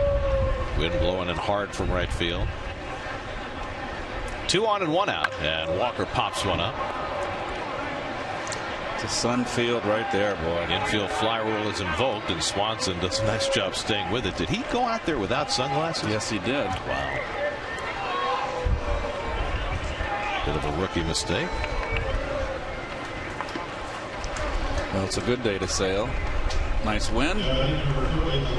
Could be a little blustery out there. Just don't get seasick. Got a moderate chop on the bay.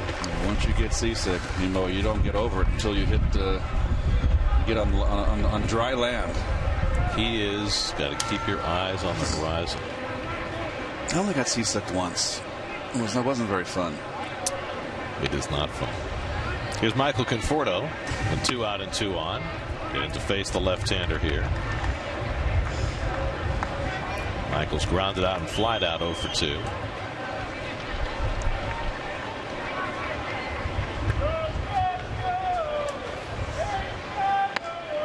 The fastball from Kroll for a strike, 1-1. Well, for the Braves today, they started Kyle Kendrick, who didn't look particularly good, but also got short-circuited by the shift and the wind. And then Jhoulys Chacin, who's also battling for a starting spot, looked great. 6 up and 6 down. Kroll pitching in relief. The Braves' closer this year figures to be Jason Grilli, who had his season ended last year by an Achilles injury. So it's a little dicey coming back at age 39 from a blown Achilles. But that's the plan, is for Grilli to be their #1 guy. Remember last September when we went to Atlanta after the Mets swept that series in Washington? They went to Atlanta and the Braves were running out relievers who you knew didn't have a very good chance of getting people out of the big leagues. Some of the 37 pitchers that Freddie Gonzalez used last year. Poke to the left side. Oh! Krause gets out of the way and Conforto beats it out. How did that ball not hit Krause? That went right between his legs, did it not? I think it did. Did the splits. Little scissors kick. Wow.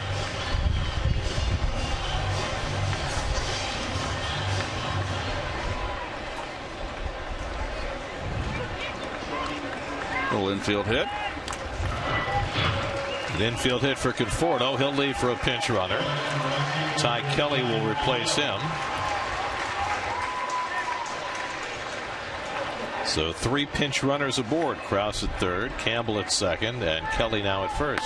And Johnny Manel takes a strike. You know what I always felt, Garen? Tell me what you think. On an interference call on a ground ball, the hitter gets a base hit. Yes. Now, if it was going into the hole and was going to be a base, I think it should be a judgment call. If it's a routine ground ball, it should be an at-bat. It's one of those scoring oddities, and you can break up a no-hitter that way, right? Got 9th inning, 2 out and a walk and runner at first. Runner gets hit by a ball, game's over, but so is the no-hitter. I always thought that was odd.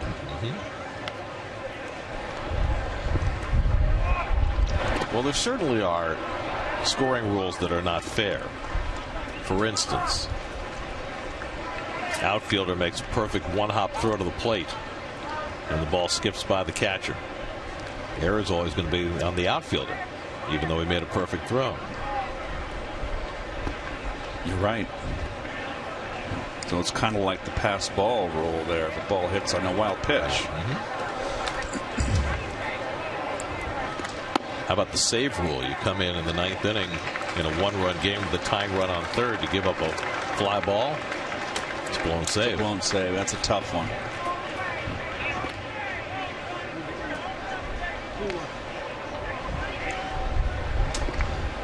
And that's ball 4 to Manel, and that forces home a run. So the second walk of the inning from Kroll. And Krause comes in to score to make it 4-0 New York. Not what you want to do when you're trying to make a ball club.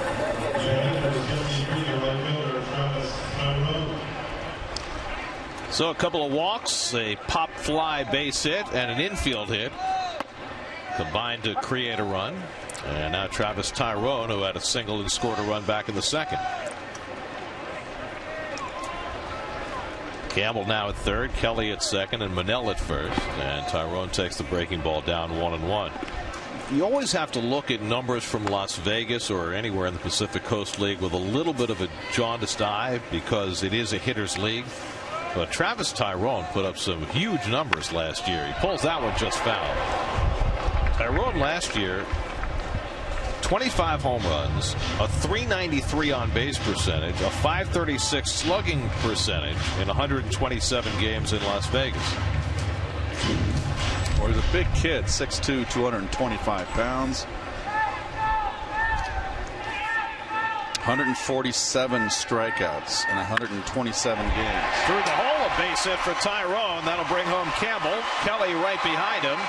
And he slides in safely. A 2-run single for Travis Tyrone, his second hit of the day. And it's 6-0 New York.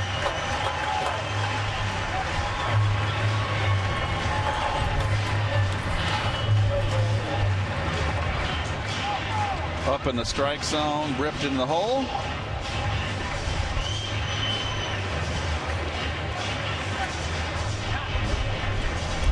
Now Tyrone making his case. He's now 4 for 8 this spring with 3 RBIs. Freddie Gonzalez is going to make a pitching change. Joel De La Cruz is going to come on. So the Mets have tacked on 3 in the 5th against Ian Kroll. He takes his exit. We'll be right back to Port St. Lucie.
Joel De La Cruz, who was in the Yankee organization the last 6 years and now trying to make his case for the Braves.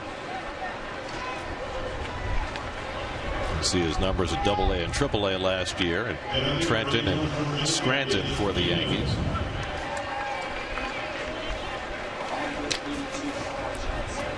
Mets have 3 runs home in the 5th inning. Danny Muno bats for the 3rd time. Muno has bunted into a forced play and popped to short 0 for 2. And he takes a strike. A 2-run single for Travis Tyrone, bringing a couple of runs home. That's now of 8 hits on the afternoon. And Muno taps one to short. Peterson makes the play to Swanson, and that retires the side. But the Mets tack on 3 after 5 in Port St. Lucie, 6-0 New York.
Changes for the Mets as we go to the 6th inning. Ray Willie Gomez comes in to catch. Eric Campbell, who pinch ran, stays in at first. T.J. Rivera is now at second. Matt Reynolds comes in to play shortstop. Ty Kelly goes to left field. And Kyle Johnson is now in center field. Chase Bradford is the new Met pitcher, facing Emilio Bonifacio leading off the 6th. And Bonifacio takes a strike. There are the numbers on Bradford, who we saw here day before yesterday pitch a 1-2-3 inning.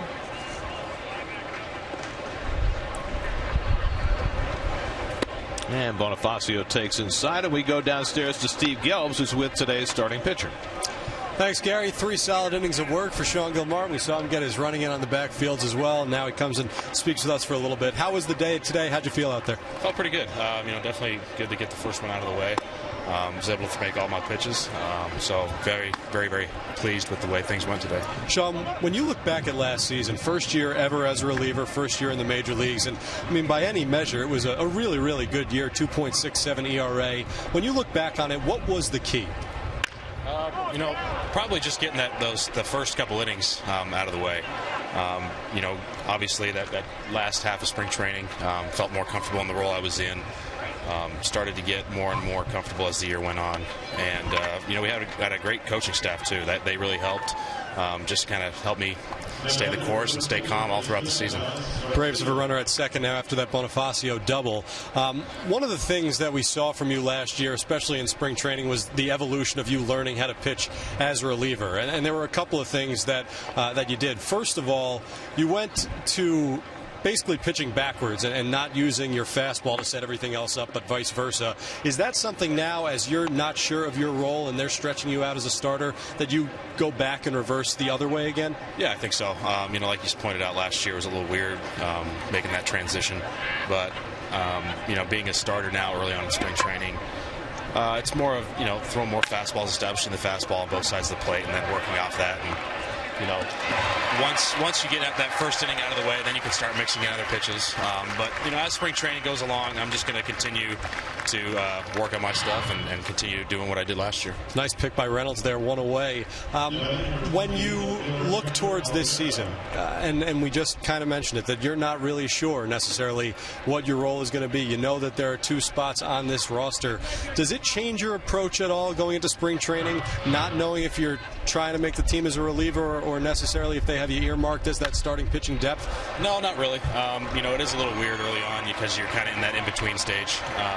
But you just have to take it as, you're getting ready for the season, no matter where you're going to be. So as long as you make your pitches and, work on the things you want to work on, you'll be fine. Braves on the board after Oliveira singles in that run. Swisher at the plate now. Going back to last season for a second, this is something that we did see out of you from spring training moving forward, was you moved from the right side of the rubber to the left side of the rubber.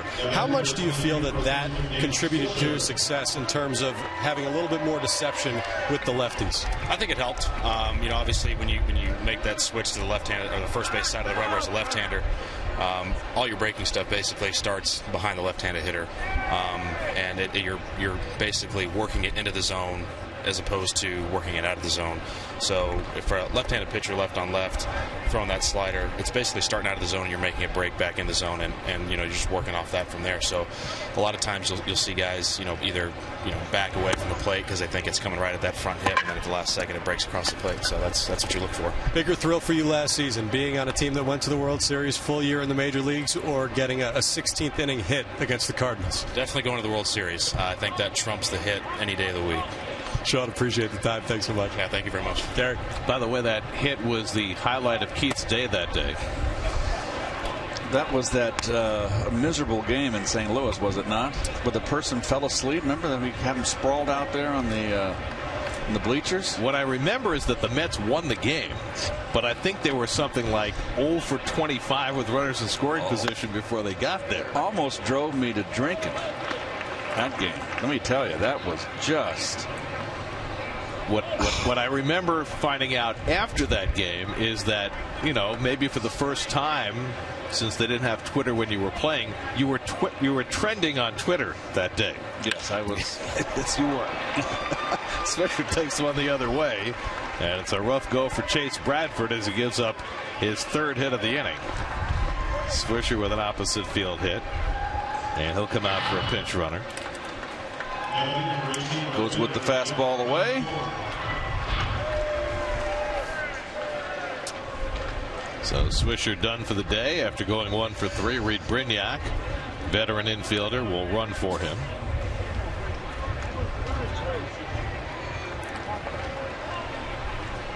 I think Nick sometimes still thinks he's at Ohio State. He's very enthusiastic. He always has been. Yes, he has. Great part of his personality.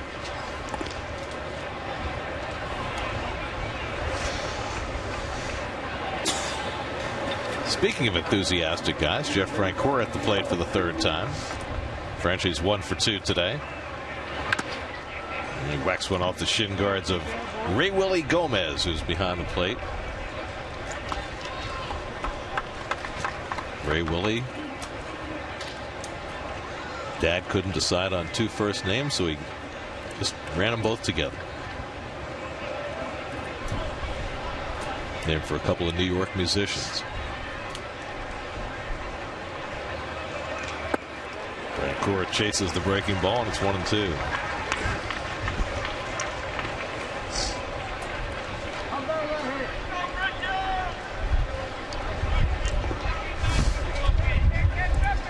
John Gilmartin gave the Mets 3 scoreless innings. Stolmy Pimentel held the Braves off the board for 2 before the Braves broke through here against Bradford in the 6th.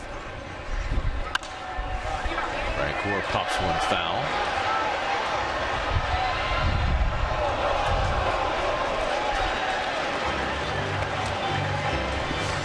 Got a very nice crowd here today. A lot of enthusiasm. No, it's the 2nd home game and the 2nd sellout.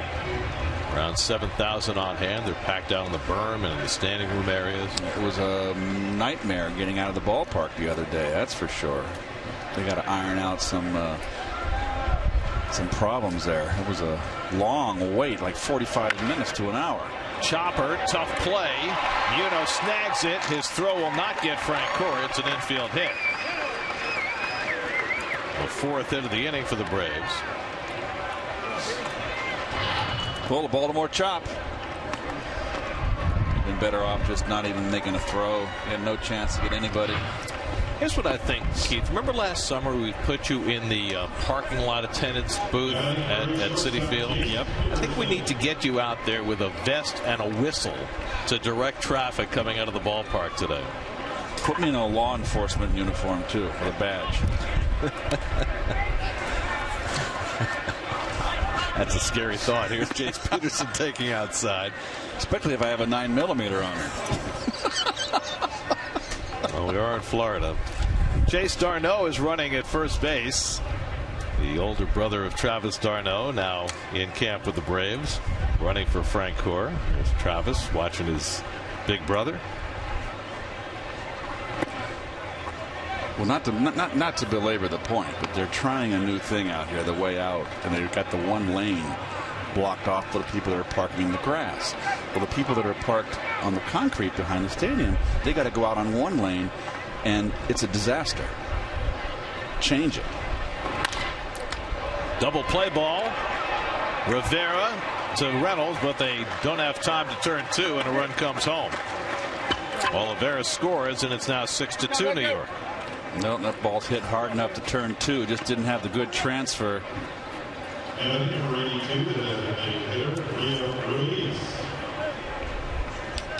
So 2 runs home in the inning, and now Rio Ruiz will bat with runners at the corners and 2 out. Ruiz has struck out and hit a comebacker 0 for 2 today. Braves have now out hit the Mets 9-8. But the Mets with a 6-2 lead. And as Bradford tries to find a way through this inning.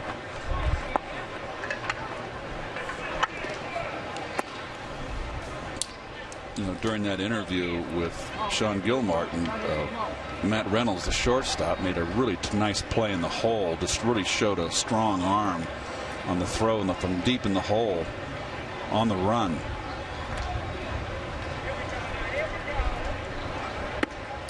This is an important couple of weeks for Reynolds. And I say that because the Mets have Ruben Tejada. They brought him back following the broken leg last October. Signed him to a $3 million deal. But they also have Wilmer Flores as a backup. So there's every reason to think that the Mets might think about shopping Ruben at some point this spring, which would open up a spot for a guy like Reynolds, or if they opted to go that way, Dilson Herrera. Herrera, I love. You know that. Toward left center, slicing away from Johnson, and it's in for a base hit. Another run is home as Brignac scores. Peterson goes to third. 3 runs home in the inning. It's now 6-3 New York. Well, Bradford's getting touched up pretty good here. Ball down in the strike zone. Out over. He's getting hurt out over the plate.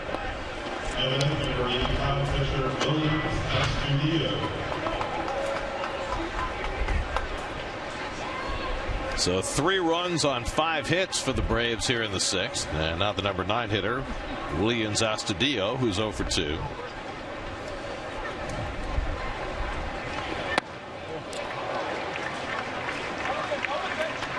The thing about having Tejada on your bench when you also have Flores on your bench is that while Ruben is the best defensive shortstop on the team, Flores, as we know, can also play short. You can't really pinch run with Ruben because he's not particularly fast. You're probably not going to pinch hit with him. And you're probably not going to bring him in late for defense when you have Cabrera playing short. So the question is, what's his role on the team, the way this team is currently constituted? Well, there's a decision that has to be made. What are their feelings about Matt Reynolds? Do they feel that he's a potential everyday player? Oh, boy. Another base hit. Astudillo drives in a run. It gets behind Johnson, and that enables Ruiz to go to third. 6 hits in the inning. 4 runs are in. It's now 6-4. Give a base hit to Astudillo, an error on Johnson, allowing Ruiz to go to third. Not fooling anybody this inning, is he?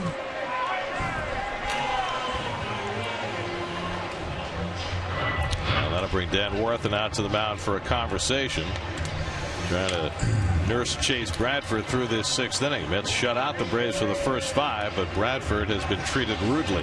Well, he got the ground ball, Gary, off the bat of Francoeur. That should have been an inning double play, and wasn't exchange with the second baseman Rivera. He kind of couldn't get it out of his glove, and they didn't turn the 2. And it's blown up ever since. Keel Morris trying to get ready quickly in the bullpen as Bradford struggles. Well, we talked about it during our telecast on Friday, how one of the emphasis for the Mets this year is going to be to make sure that they turn double plays. Of course, they've got backups in the game now. And it's something the Mets were not particularly good at last year, and an area where they need to improve. This is Dansby Swanson, who was acquired from Arizona in the Shelby Miller deal a couple of years ago. He was the number 1 overall pick in the draft, and he is considered a top flight prospect. Chops one. Reynolds with a tough play to make, and he does brilliantly to retire the side. So 2 outstanding plays by Matt Reynolds in the inning. Otherwise, the Braves might have had even more. But 9 men came to bat, and 4 of them come home to score. And only that fine play by Reynolds keeps them from scoring in addition. I do everything on the internet.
Braves will bring in their 5th pitcher of the afternoon, Williams Perez, who did some starting for Atlanta last year. Will pitch in the bottom of the 6th.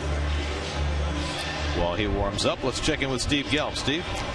Gary here with Michael Conforto, who's having a very different spring than he had a year ago. Last year, not even at Major League camp, and this year solidified as a roster player. What has been the difference this spring to last spring? Well, it's been everything. Obviously starting with the big league team and getting comfortable with these guys. Obviously, I had a couple months with them, and so it's completely different. Last year around this time, I was just getting over there and just getting settled in, and now I kind of feel like I'm in the thick of things, and so it's been really good so far. I know we had many discussions about this last season, but it's kind of tough while you're in it to totally reflect on what you're going through. Now that you've had the offseason, though, and the time to think about starting the season in Single A and finishing it on a World Series team, what was that whole experience like? A lot of changes, a lot of moving around. It was definitely a lot of fun. And along the way, I think I grew a lot as a player. I think just being with the coaches, from each team, each town, different teammates. I can tell you right now, I wouldn't be where I am without my teammates, without my coaches, and so I have them to thank for that. And this year, I'm just I'm trying to improve upon last year. Where we ended up, and obviously it's a big year trying to finish the job this year. Michael, when you talk about your teammates, I think it's one of the most underreported stories of last season is how you came up, essentially took the starting job from Michael Kadire, and unlike a lot of guys, he didn't sulk. He wasn't someone that was standoffish towards you. Instead, he embraced you and became really your #1 mentor on the team. When you look back at what he was able to teach you, what is the biggest 1 or 2 things that you took away from a year with him? Well, like you said, I mean, he was the first guy to welcome me into the clubhouse, and the first guy to tell me that I had earned my spot, and I wasn't just a placeholder for him, and so that immediately just kind of helped me settle in a little bit. As far as things he would tell me, it was little things about baseball. We get to talking about how you carry yourself as a big leaguer, how you how you should act, what things you should do. Little things like breaking up double plays. Obviously, the rules have changed this year, but he always told me the right way to do it, and kind of how to go about that. A number of things. I can't think of them all right now, but he definitely was, if not my #1 mentor, one of them. So. Ball came right by us. You didn't even flinch. When you look towards this season now, obviously there's going to be a lot more asked of you. We assume that you're going to see more lefties than you did last year, where you really almost saw none of them. Is that the #1 thing that you're looking to get out of this spring training, some time against lefties? We saw you with an at-bat against Kroll. You faced Sip yesterday. Is that the one thing that you're looking to get out of camp this year? That's one of them, definitely. I think I'm working on all areas of my game, and I think there's some things I really do need to work on. But obviously, I didn't get many at bats against. I think I had 14 last year. So I definitely want to improve on that. I want to, take it as an opportunity this spring training to get better at that and solidify my game that way. So I'm very excited about that opportunity. But at the same time, I'm working on a lot of other things as well. One of those other things you're working on, we've seen you take some balls in right field as well during batting practice. Is that something that the Mets have talked to you about, learning that position as well? And what's been the biggest challenge with that so far? I think it's it's really a matter of being ready for anything. I think, God forbid, somebody goes down. We have to be ready to cover all the bases in the outfield. So I need to be ready to play right if need be, So, I think everything's just backwards over there. I'm used to the left side of the field. You get hooking balls from right-handed hitters, and on the other side you'll get them from lefties. But it's a matter of just knowing where to be to back up bags. That's one of the big things you just got to learn over there, and that's just going to take repetition. And so I'd say I feel comfortable over there. But I think, obviously I haven't been over there in a game situation, so it's something I need to work on. Do you see the ball better one side or the other? I wouldn't say that I see a ball better or worse on either side. I think, you know, maybe there's a level of comfortability in left field right now, but it's just a matter of repetition out there and right. Michael, appreciate the time. Thanks, man. Thank you very much. Garrett. This is going to be a lot of fun watching Michael Conforto for the entire season this year. I agree, and just think what he accomplished last year. Came up, hit 270 in 56 games for the Mets. Hit 9 home runs. And then in the playoffs, his first postseason at bat, hits a home run off Greinke. A bullet off the foul pole. Right, wrapped it around a foul pole, and then hits 2 solo home runs in one game in the World Series. It's just incredible. So, a bright future, terrific swing, great discipline at the plate. Now, let me ask you, because, you know, Steve brought it up during the interview, the fact that they pretty much shielded him from left-handed pitching last year. Given the makeup of this team, but more importantly, given the development of Michael Conforto, do you think the Mets are better off just running him out there every day, or continuing to go slow with him against the left? I think he has already had his baptism under fire. Last year, you play him and you run him out there every day, and if you're not going to play 162 games. If you're going to play 150, he's a young kid, he's strong. The days that you give him those days off are maybe off of Kershaw, you know, the top left-handers, and you give him a spell. But eventually, you want him to face those guys, Gary. You want him to face, because you want him to become familiar with them. The only way you keep facing the same guys year in, year out, you be getting more of an idea of what they were trying to do to you. And if you don't face them, you're not going to have a feel for it. So this year, I think he's going to play about 145 games. He stays healthy, 150, and probably spell him. But from that point on, he's out there because he can hit left-handers, and he will hit left-handers. And he's going to be, I think, eventually the number 3 hitter in this ball club. Well, you know, the other piece to that is, obviously you want to get Lagares into the lineup against left-handers. And, you know, Curtis Granderson had a fabulous year last year, but he didn't hit left-handers well, and he's 35 years old now. So I would think if you're going to sit somebody against lefties, maybe more often than not, you might want to sit Granderson and give him a little time off at age 35 rather than sitting Conforto.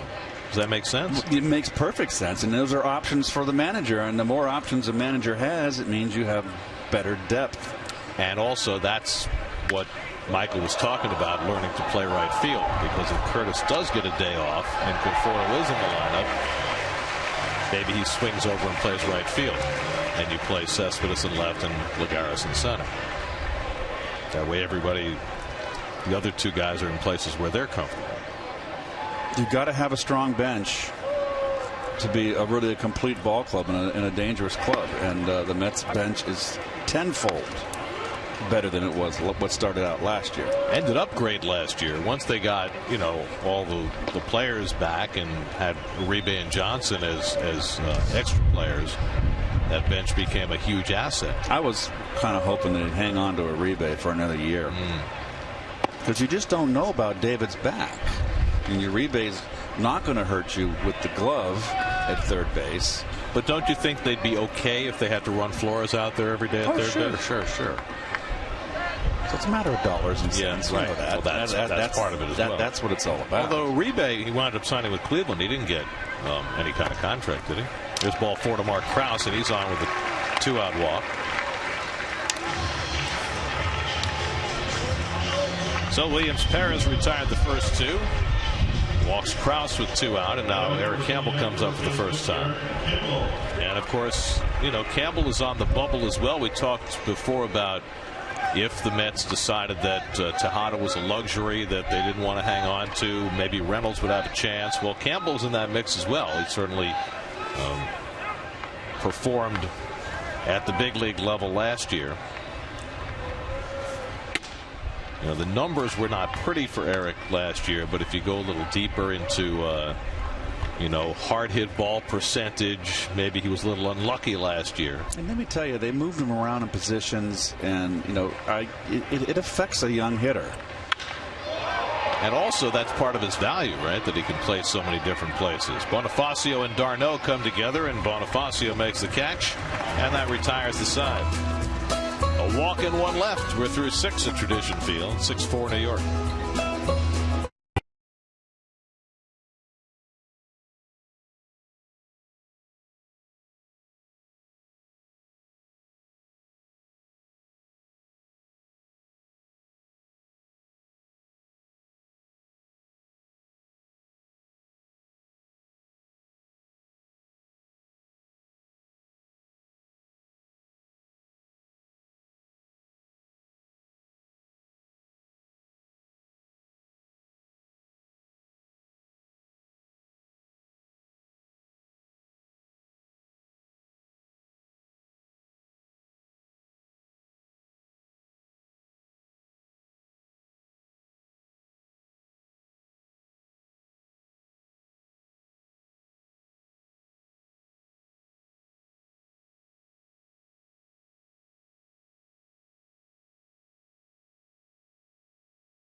Here's the line score brought to you by Time Warner Cable. Mets took a 6-0 lead. Braves got 4 off Chase Bradford in the 6th.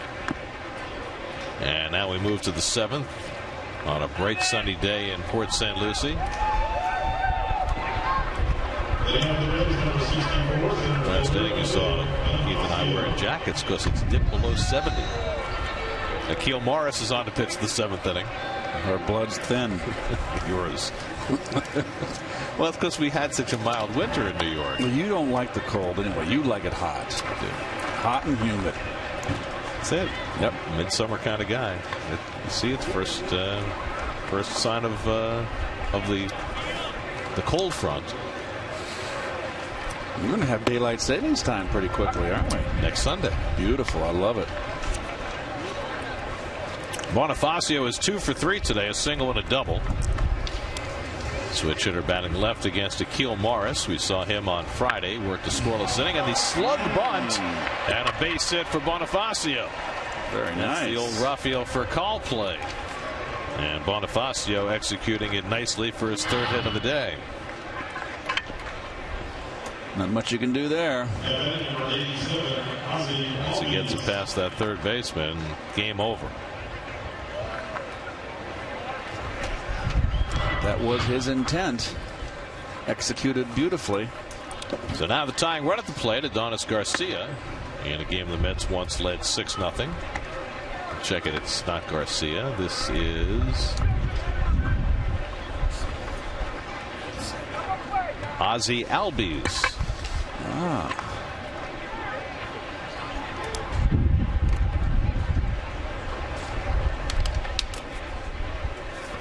Albies came in to play shortstop last inning.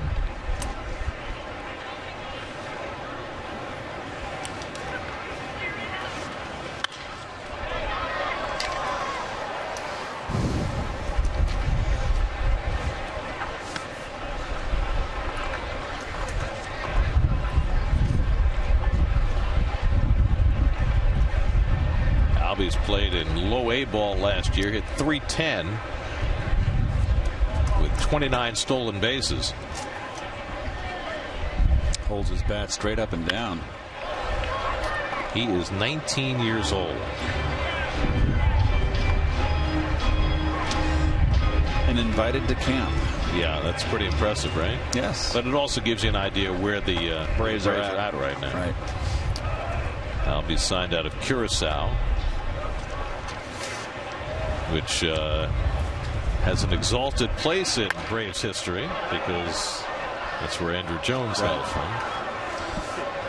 He's like a little cut and slash kind of guy, leadoff hitter. Holds his bat straight up and down, and basically, look where his hands are positioned. It's almost right in the seam of his jersey. He doesn't get his hands back at all. But he's going to take them back before he swings, I guarantee you that. He's 5'9", 150 pounds.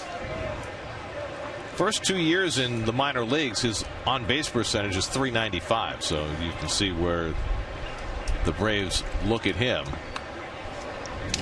Very fast. Considered a good defensive player as well. It's still a couple of years away, at least, from being big league ready.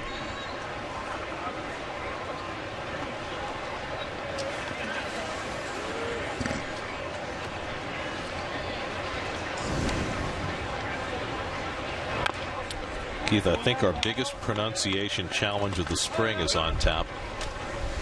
Up in the Braves bullpen is a left-hander who spells his last name R-U-T-C-K-Y-J.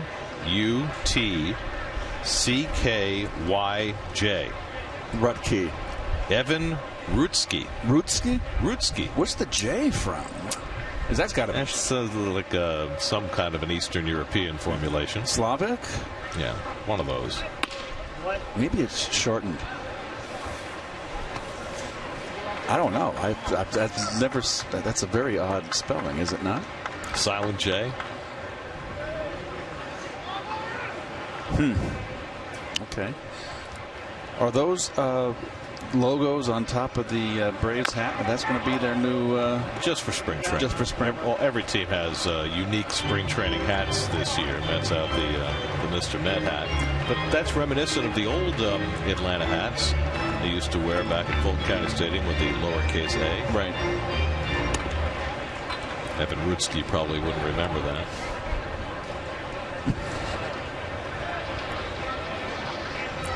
Took him a couple extra years just to learn how to spell his name. Runner goes, and it's hit right through the vacated hole. A base hit for Albies. Into third goes Bonifacio, and the throw to second, and Albies arrives safely there. Well, not a good choice by Kelly to throw to third with a runner in motion, and you're protecting a 2-run lead. Nice hitting right there. A little cut and slash. Got to keep your head out there. Runners in motion and keep the double play in order. Keep the tying run out of scoring position. And Albie showing off his speed, getting in safely. So tying runs in scoring position, nobody out. And Hector Oliveira, who already has 2 hits today, will stand in against Akil Morris. So a slug bunt and a hit and run single, and the Braves are in business here in the 7th.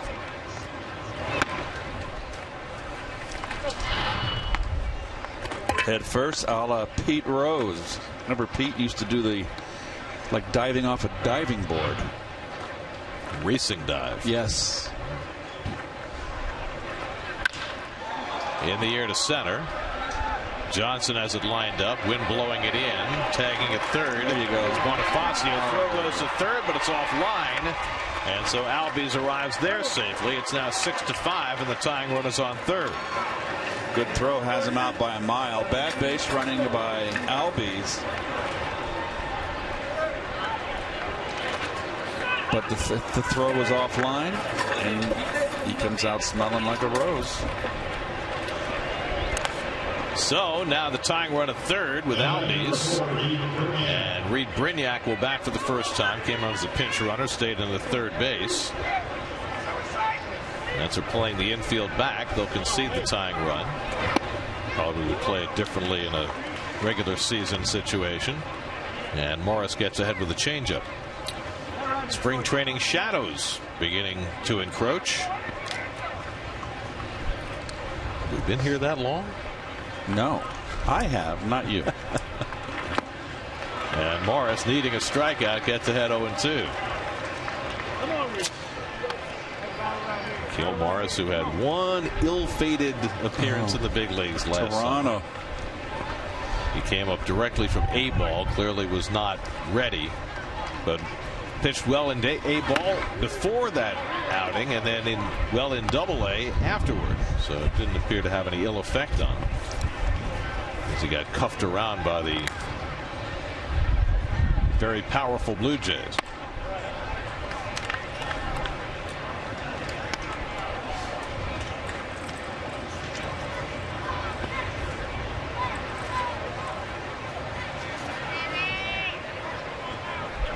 One 2-2 coming, and it's fouled off.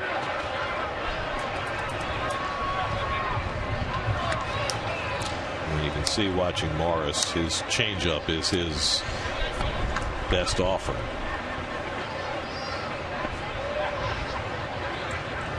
It seems like everybody has a changeup, and that's the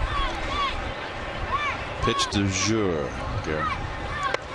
He misses with the fastball and runs it full on Brignac after getting ahead 2 strikes. Chase Darno is on deck.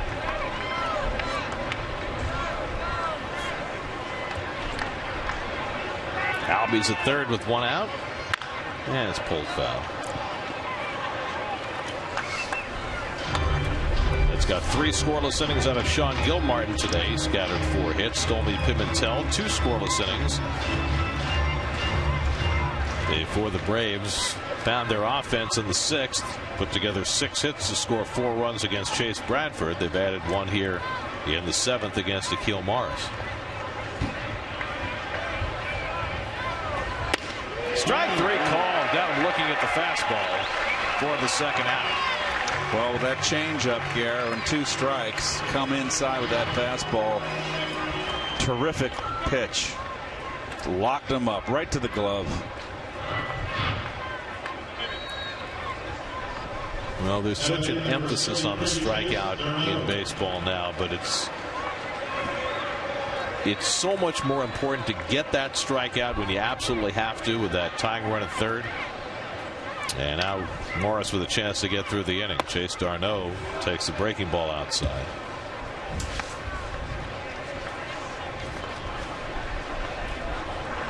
Chase Darno, who has big league time with the Pirates and the Phillies.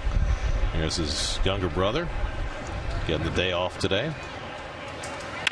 And Chase flares one down the left field line, foul.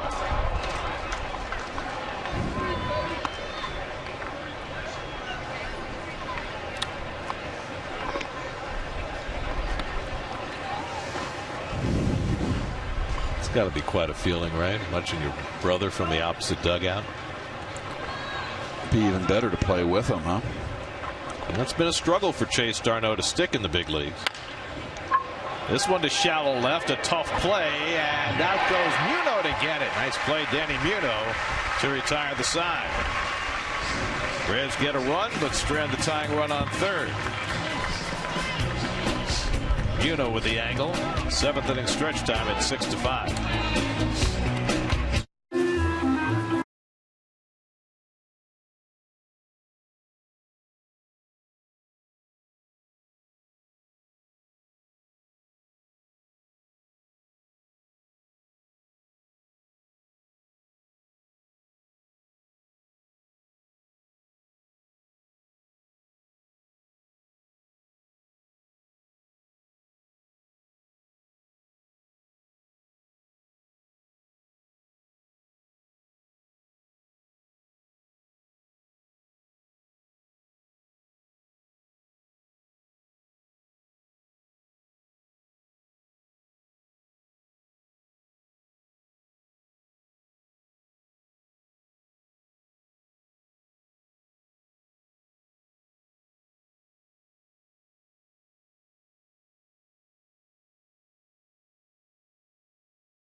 have been up and stretching, and some of them have been stretching online at the hot dog stand. I'm getting a little hungry. Oh, we got back to him. You still on that same ice cream?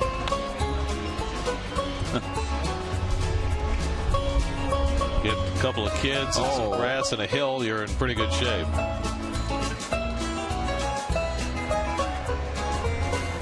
Bright sunny day at the ballpark. Just perfect. Alex Smith takes over in left field for the Braves. And the aforementioned Evan Rutsky is on to pitch. Rutsky was in the Yankee organization for 6 years before signing with the Braves as a minor league free agent. Pitched at Tampa and Trenton last year. T.J. Rivera leads off for the Mets in the home seventh. Mets now with a 1-run lead. Rivera getting his first at-bat of the day. Played the whole game at third base on Friday, went 1 for 4 and drove in a run.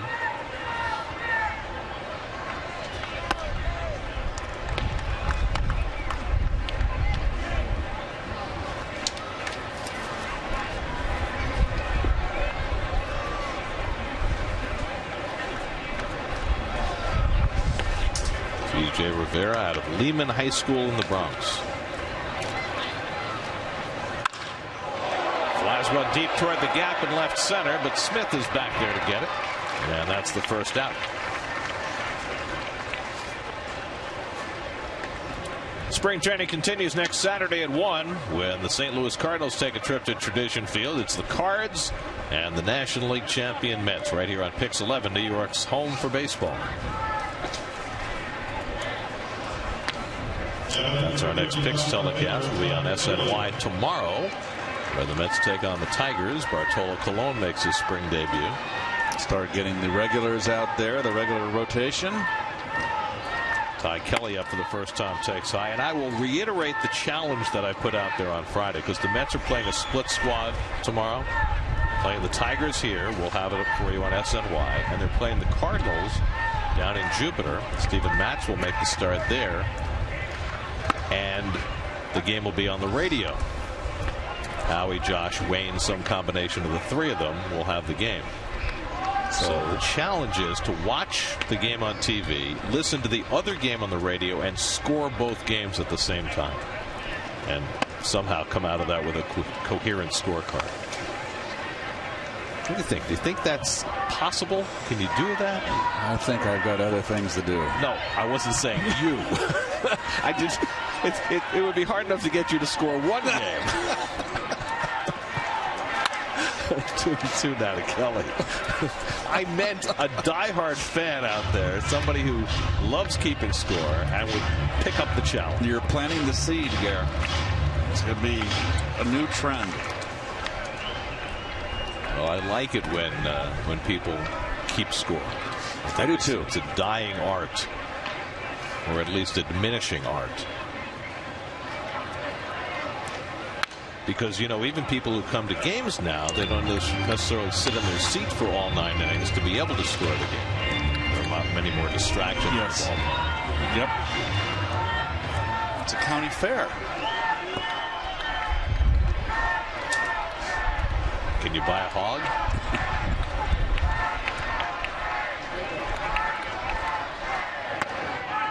And a full count to Ty Kelly. Kelly, who played in the St. Louis and Toronto organizations last year at AAA.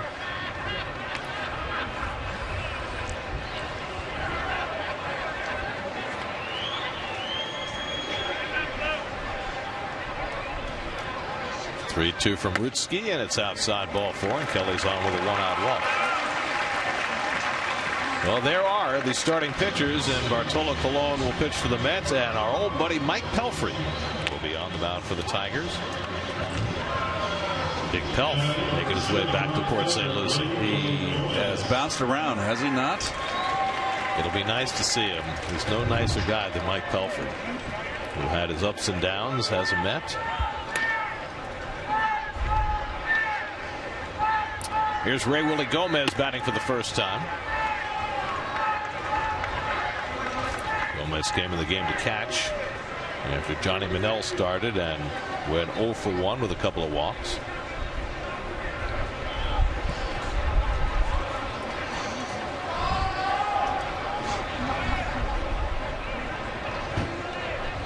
Well, next year you're going to have a new ballpark down here too in Palm Beach, West Palm Beach, Gary.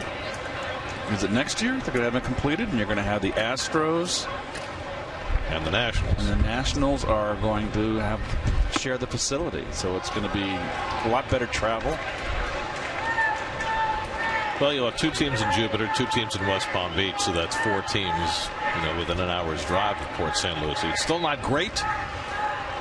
Certainly not like being in Arizona where they've got 15 teams within an hour of each other, but better than the current situation. This guy's got to mix in a strike, doesn't he? Maybe he could trade his J for a strike.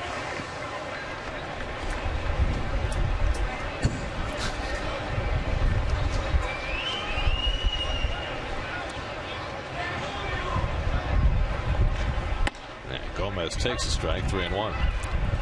Travis Tyrone, who's played the whole game in right field and has had a good day, waits on deck.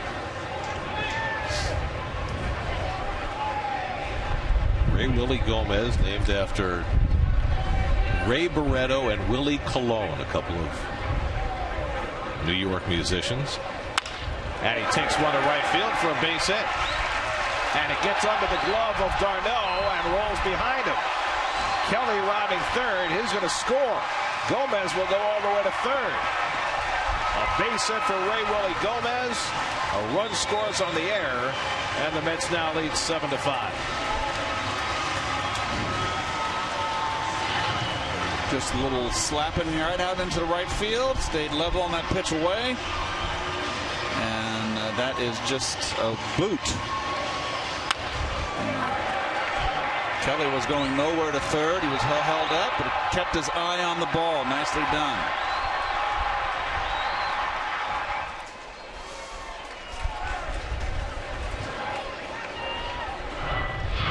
And Gomez put it in 4th gear. Infield comes in now for Travis Tyrone with a runner at third and 1 out. Tyrone has 2 hits and 2 RBIs today. Singled with the bases loaded in the 5th to bring home a pair.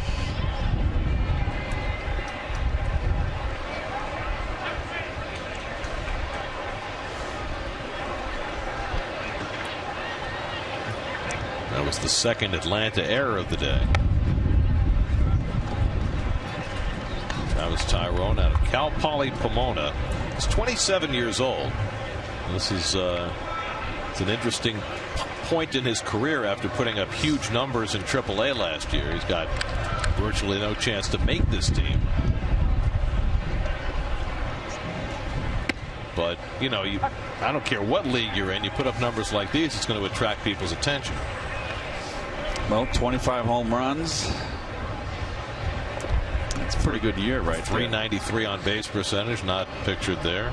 So, the 147 strikeouts is a little alarming. That's an awful lot. So he's kind of an all or nothing kind of guy. But he's a big, strong kid.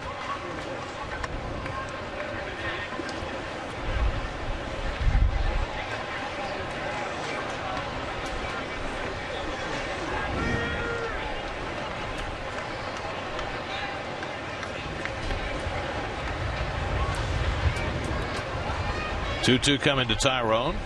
And it's taken high on a full count.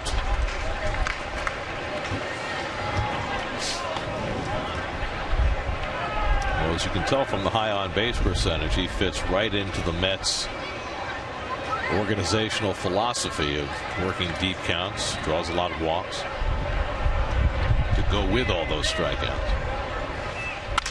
And he lines that one right at the second baseman. Broke his bat in the process. Swanson grabs it for the 2nd out.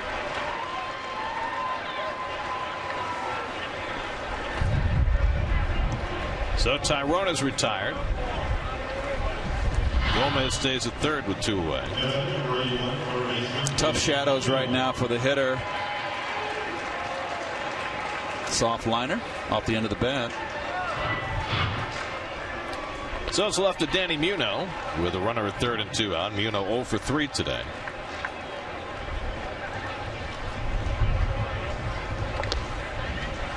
Danny had several stints with the Mets last year, had 27 at bats for the season.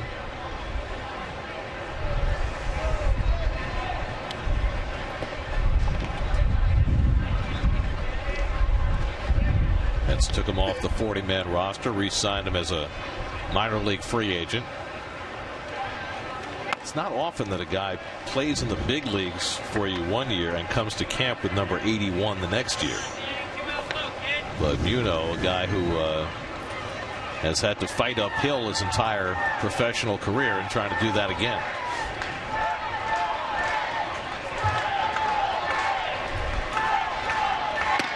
And Rutsky really having trouble throwing strikes. He's run 3 ball counts now to 4 straight batters.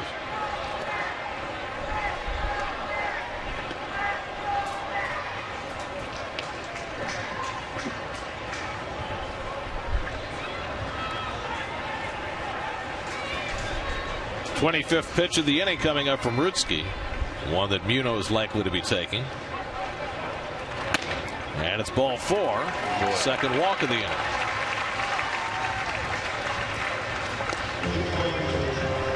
And here comes Freddie Gonzalez, and he may be inclined to make a pitching change. Yes, he will. Tyrell Jenkins is going to come on as Evan Rutsky exits. Jenkins, easier to spell, coming in. The Jays and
we're in the bottom of the 7th inning. Spring training in Florida. Mets have won 1, lost 1, and tied 1 so far this spring. Former first-round draft pick Tyrell Jenkins is on to pitch for the Braves. 25 games last year. Nice earned run average.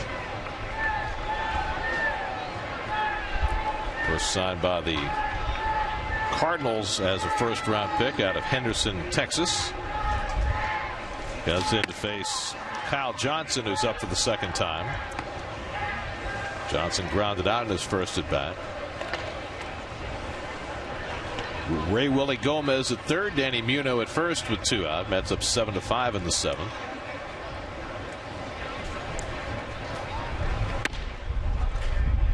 And it's 2-0. Picking up right where Evan Rutsky left off.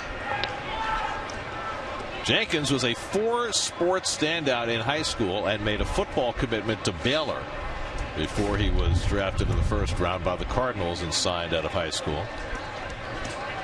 Baseball, football, basketball, and track. Ran a quarter mile in 49.1. It's pretty good, right? Yes, yes.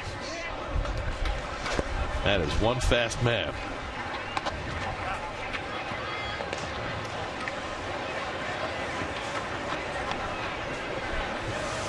Let's just say that he can probably run me down real quick. I mean, if you can run a quarter mile in 49.1, how fast do you think he can get around the bases? And he's a pitcher. I mean, that's Reyes type speed.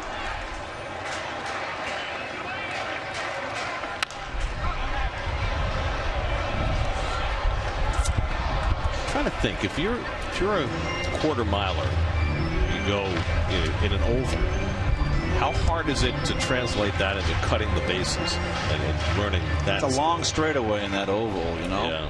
And it's a big arcing, the track. It's not the same. It's a different skill, I guess you'd say. But speed, still speed. Didn't that used to be like the 880 or something? Remember those days? The 440, the 220, the 440, and the 880? Right. 880 is half a mile, 440 is quarter mile. Can you imagine? I would never want to train for that. Well, if you had that kind of speed, you might want to. If any of us did. I always thought the hurdles were fun. If you could, always loved watching the low and high hurdles. And Jenkins strikes out Kyle Johnson to end the inning. Mets tack on a run and lead at 7-5 after 7.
Every day is a family Sunday. Every Sunday at Citi Field. Be sure to arrive early to enjoy pregame activities on Mets Plaza. And the first 15,000 fans in attendance will receive great giveaway items.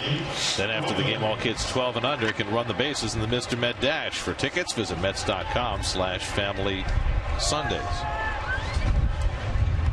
Any alligators in there? I'm sure there are. And there's Jim Anderson right there, former Brewer. Nate Fryman leads off. First pitch swinging. Grounds one out to Reynolds. One pitch and one out in the 8th inning.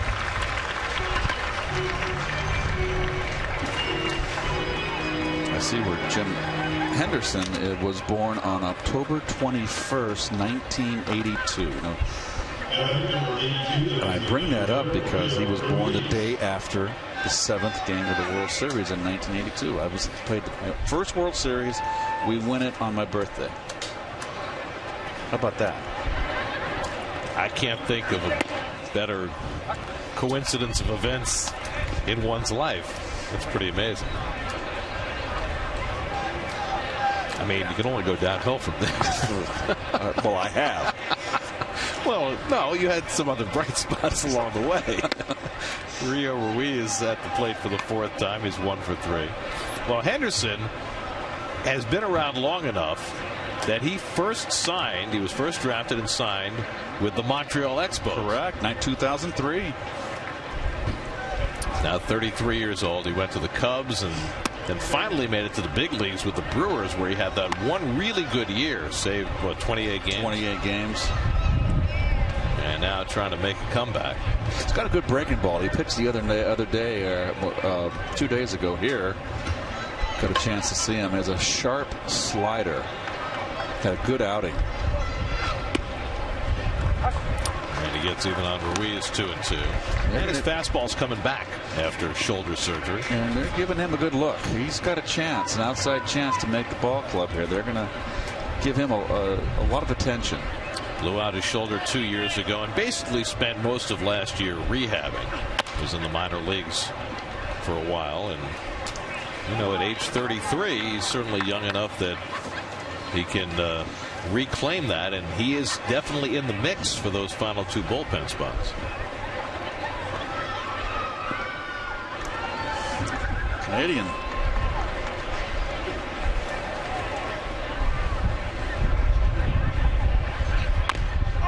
Keeps the ball in on the hands of Ruiz.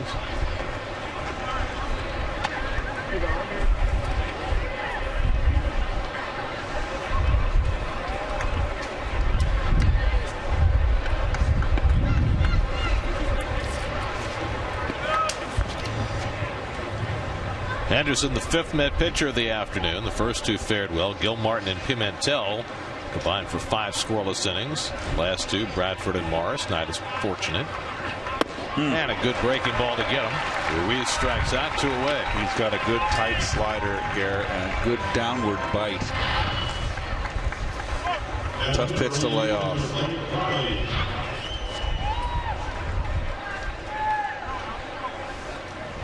And the Mets Brain Trust paying close attention. You're a marginal player trying to get one of those last spots. Every pitch you throw, every at bat you take gets close scrutiny. Blake Lally up for the first time. Lally,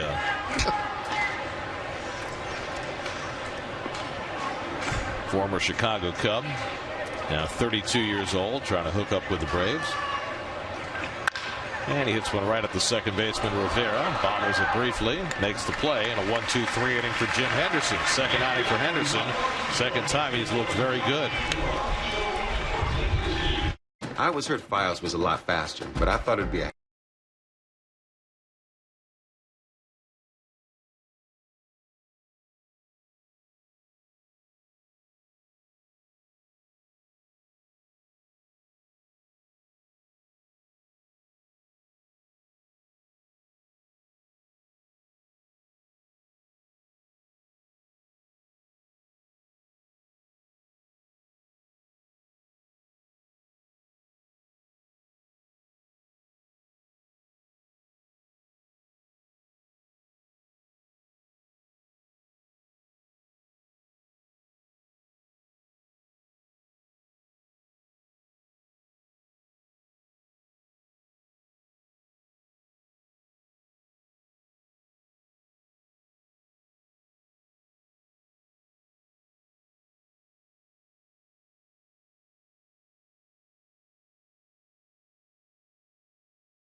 Choose any 2 delicious McDonald's classics for only $5 on the new McPick 2 for $5 menu.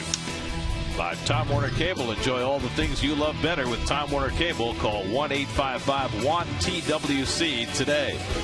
And by Infinity, visit your local Infinity retailer for a test drive today.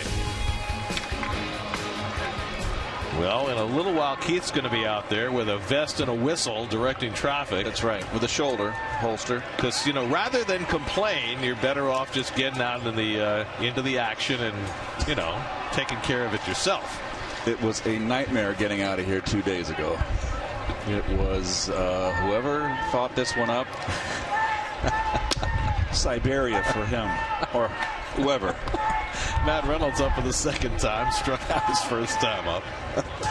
Tyrell Jenkins, who got the final out in the 7th, stays on in the 8th for Atlanta. We were telling you about Jenkins last inning and his football and track exploits. He was picked up by the Braves from the Cardinals 2 winters ago in the deal that brought Shelby Miller to the Braves and sent Jason Hayward to the Cardinals. Hayward, of course, has now become the $184 million man. It's hard to believe. Now, you know, I understand that teams are paying more attention to defensive metrics, as flawed as they might be. But how is Jason Hayward worth $184 million? I don't know. I mean, he's a nice player, but is he that good a player? 260 hitter? I mean, he doesn't hit for tremendous power. He is an outstanding defensive player, but does it have that kind of value? Obviously, the Cubs thought it did. Brignac throws out Reynolds for the first time. He's very happy about that. Well, why not? Jeez. I mean, we've start giving that kind of money to 260 hitters. We've watched Hayward since he came up, and when he first arrived on the scene, it looked like, well, maybe this is a 35 home run guy. Right. But he has not proven to be that. No. And now he might be asked to play center field, which is not even his best position, and maybe diminishes some of his defensive value. Again, he's an outstanding defensive player. I'm not trying to take that away from him. I'm just wondering whether that has as much value as the Cubs have cooked into those numbers. The salary, the amount of the $187 million is just off the charts. Usually, guys, the upper echelon players get that kind of money. I mean, I understand in Hayward's case why they were willing to go to 8 years. Normally, those 7 to 10 year contracts blow up in your face. But Hayward's only 26, so he's a very young free agent. So in his case, maybe the 8 years actually made some sense. But it certainly was striking. So many things you can do with $187 million, Gary. More than you could do with, say, $120 million?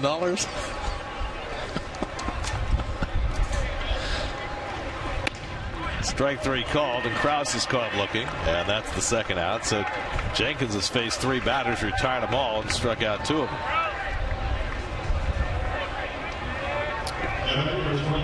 So 2 out and nobody on. Now Eric Campbell comes up for the second time. Braves 5 runs and 13 hits. The Mets 7 runs and 9 hits. The Mets scored the first 6 runs in this game. Mets got their first spring training victory yesterday against the Astros in Kissimmee, looking to make it 2 in a row. You saw Addison Reed up in the Mets bullpen. They'll get the 9th inning.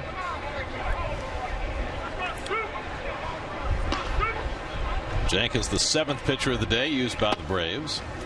And that misses 2-0.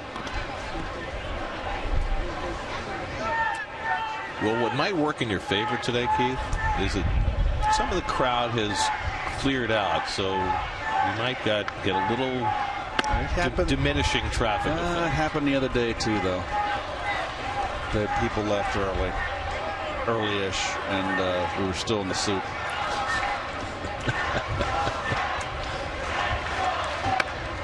Well, at least it's a Sunday. There won't be as much rush hour traffic outside the ballpark.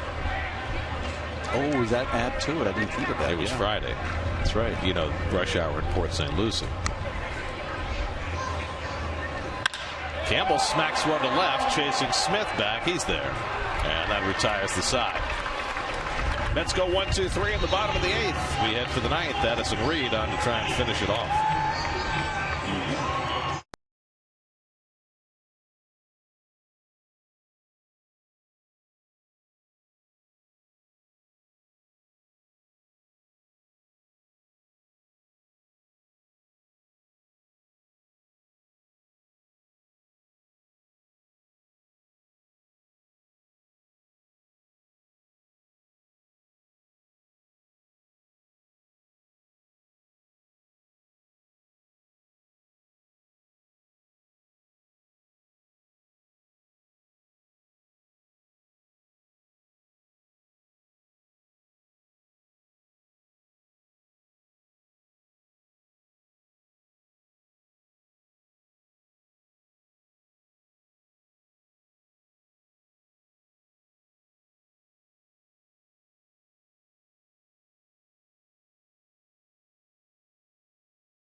Ninth inning in Port St. Lucie.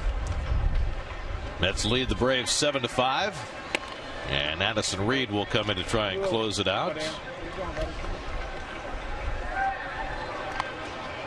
Well, there were his numbers with the Mets down the stretch. Former closer is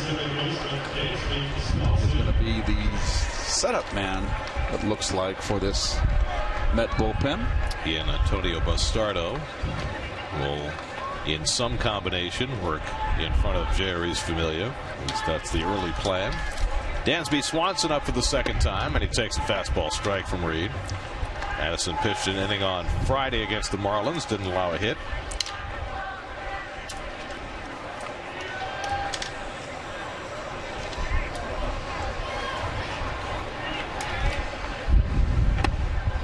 And Swanson takes inside. Dansby Swanson, who grew up in the Atlanta area, so he's back home after the trade that brought him from the Diamondbacks. Played his college ball at Vanderbilt, which has become a really elite college program over the last several years,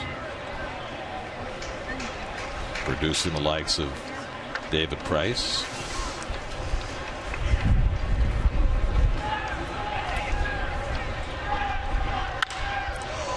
Popped up into the breeze, and Tyrone tracks it.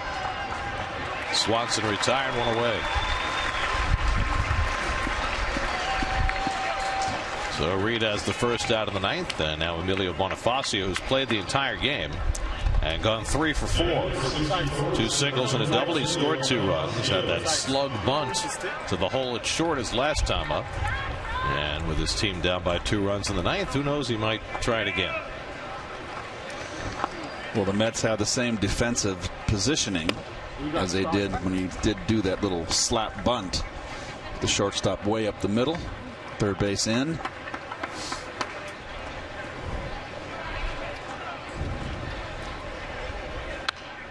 Well, Jim Henderson turned in a 1-2-3 8th inning, and at least very early in these exhibition games, he has certainly made his case for consideration for one of those final 2 bullpen spots. He will get further chances. He's got a good live fastball he's displayed so far, and a good sharp slider. The question on Henderson was whether he could regain his fastball after having some serious shoulder surgery 2 years ago. It's not quite back to the 93 that he was throwing in Milwaukee before the injury, but he's right in the neighborhood now.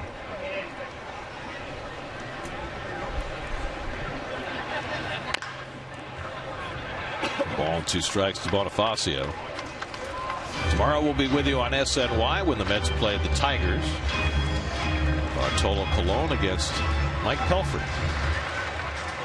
Colon's first outing of the spring. Looks like the Tigers are going to be kind of pitching short again, but they got some more offense, didn't they? They like that offense.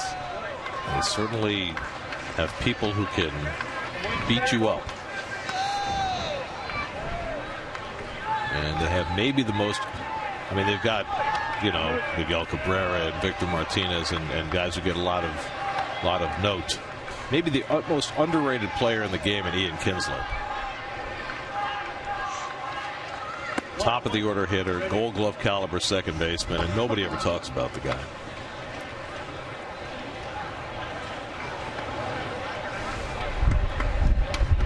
Two and two to Bonifacio with Ozzie Albies on deck, and Bonifacio lifts one into the wind, and Tyrone is right there, 2 out.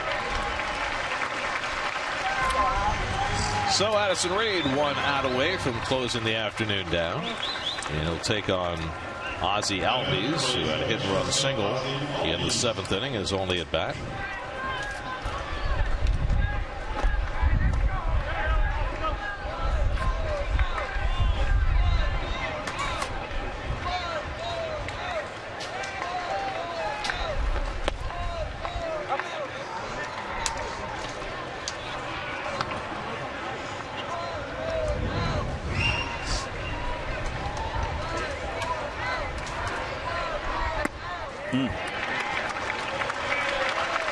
And now Reed 1 strike away.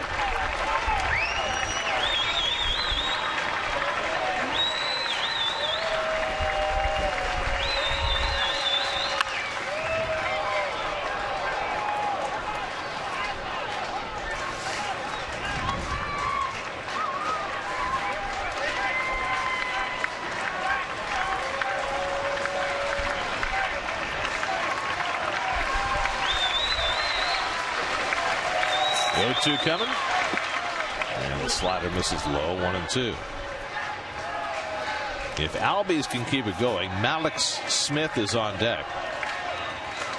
Mallex Smith, who did something last week that I don't think I've ever seen before. He had 2 triples in the first inning. Not sure I've ever seen anybody do that, spring training or otherwise. Tells you one thing. He's wrong. Yep. And he got a little help from his teammates to bat around twice, to get up twice. Well, that's useful. There you go. Rivera comes in, plays it cleanly, and that's it. A 1-2-3 ninth for Addison Reed, and the Mets have their second straight spring win. Well, a nice performance by Sean Gilmartin. His first start, his first appearance in spring, 3 scoreless. Offensively, the Mets take advantage of 2 Atlanta Brave errors, score 2 unearned runs, big RBI, 2 RBI single by Travis Tyrone, and that 3-run 5th. Alejandro De Aza batting at the top of the order. Couple of hits, single, double RBI. And the Mets outscored the Braves today 7-5 at Tradition Field in Port St. Lucie. Back with more from Florida in just a moment.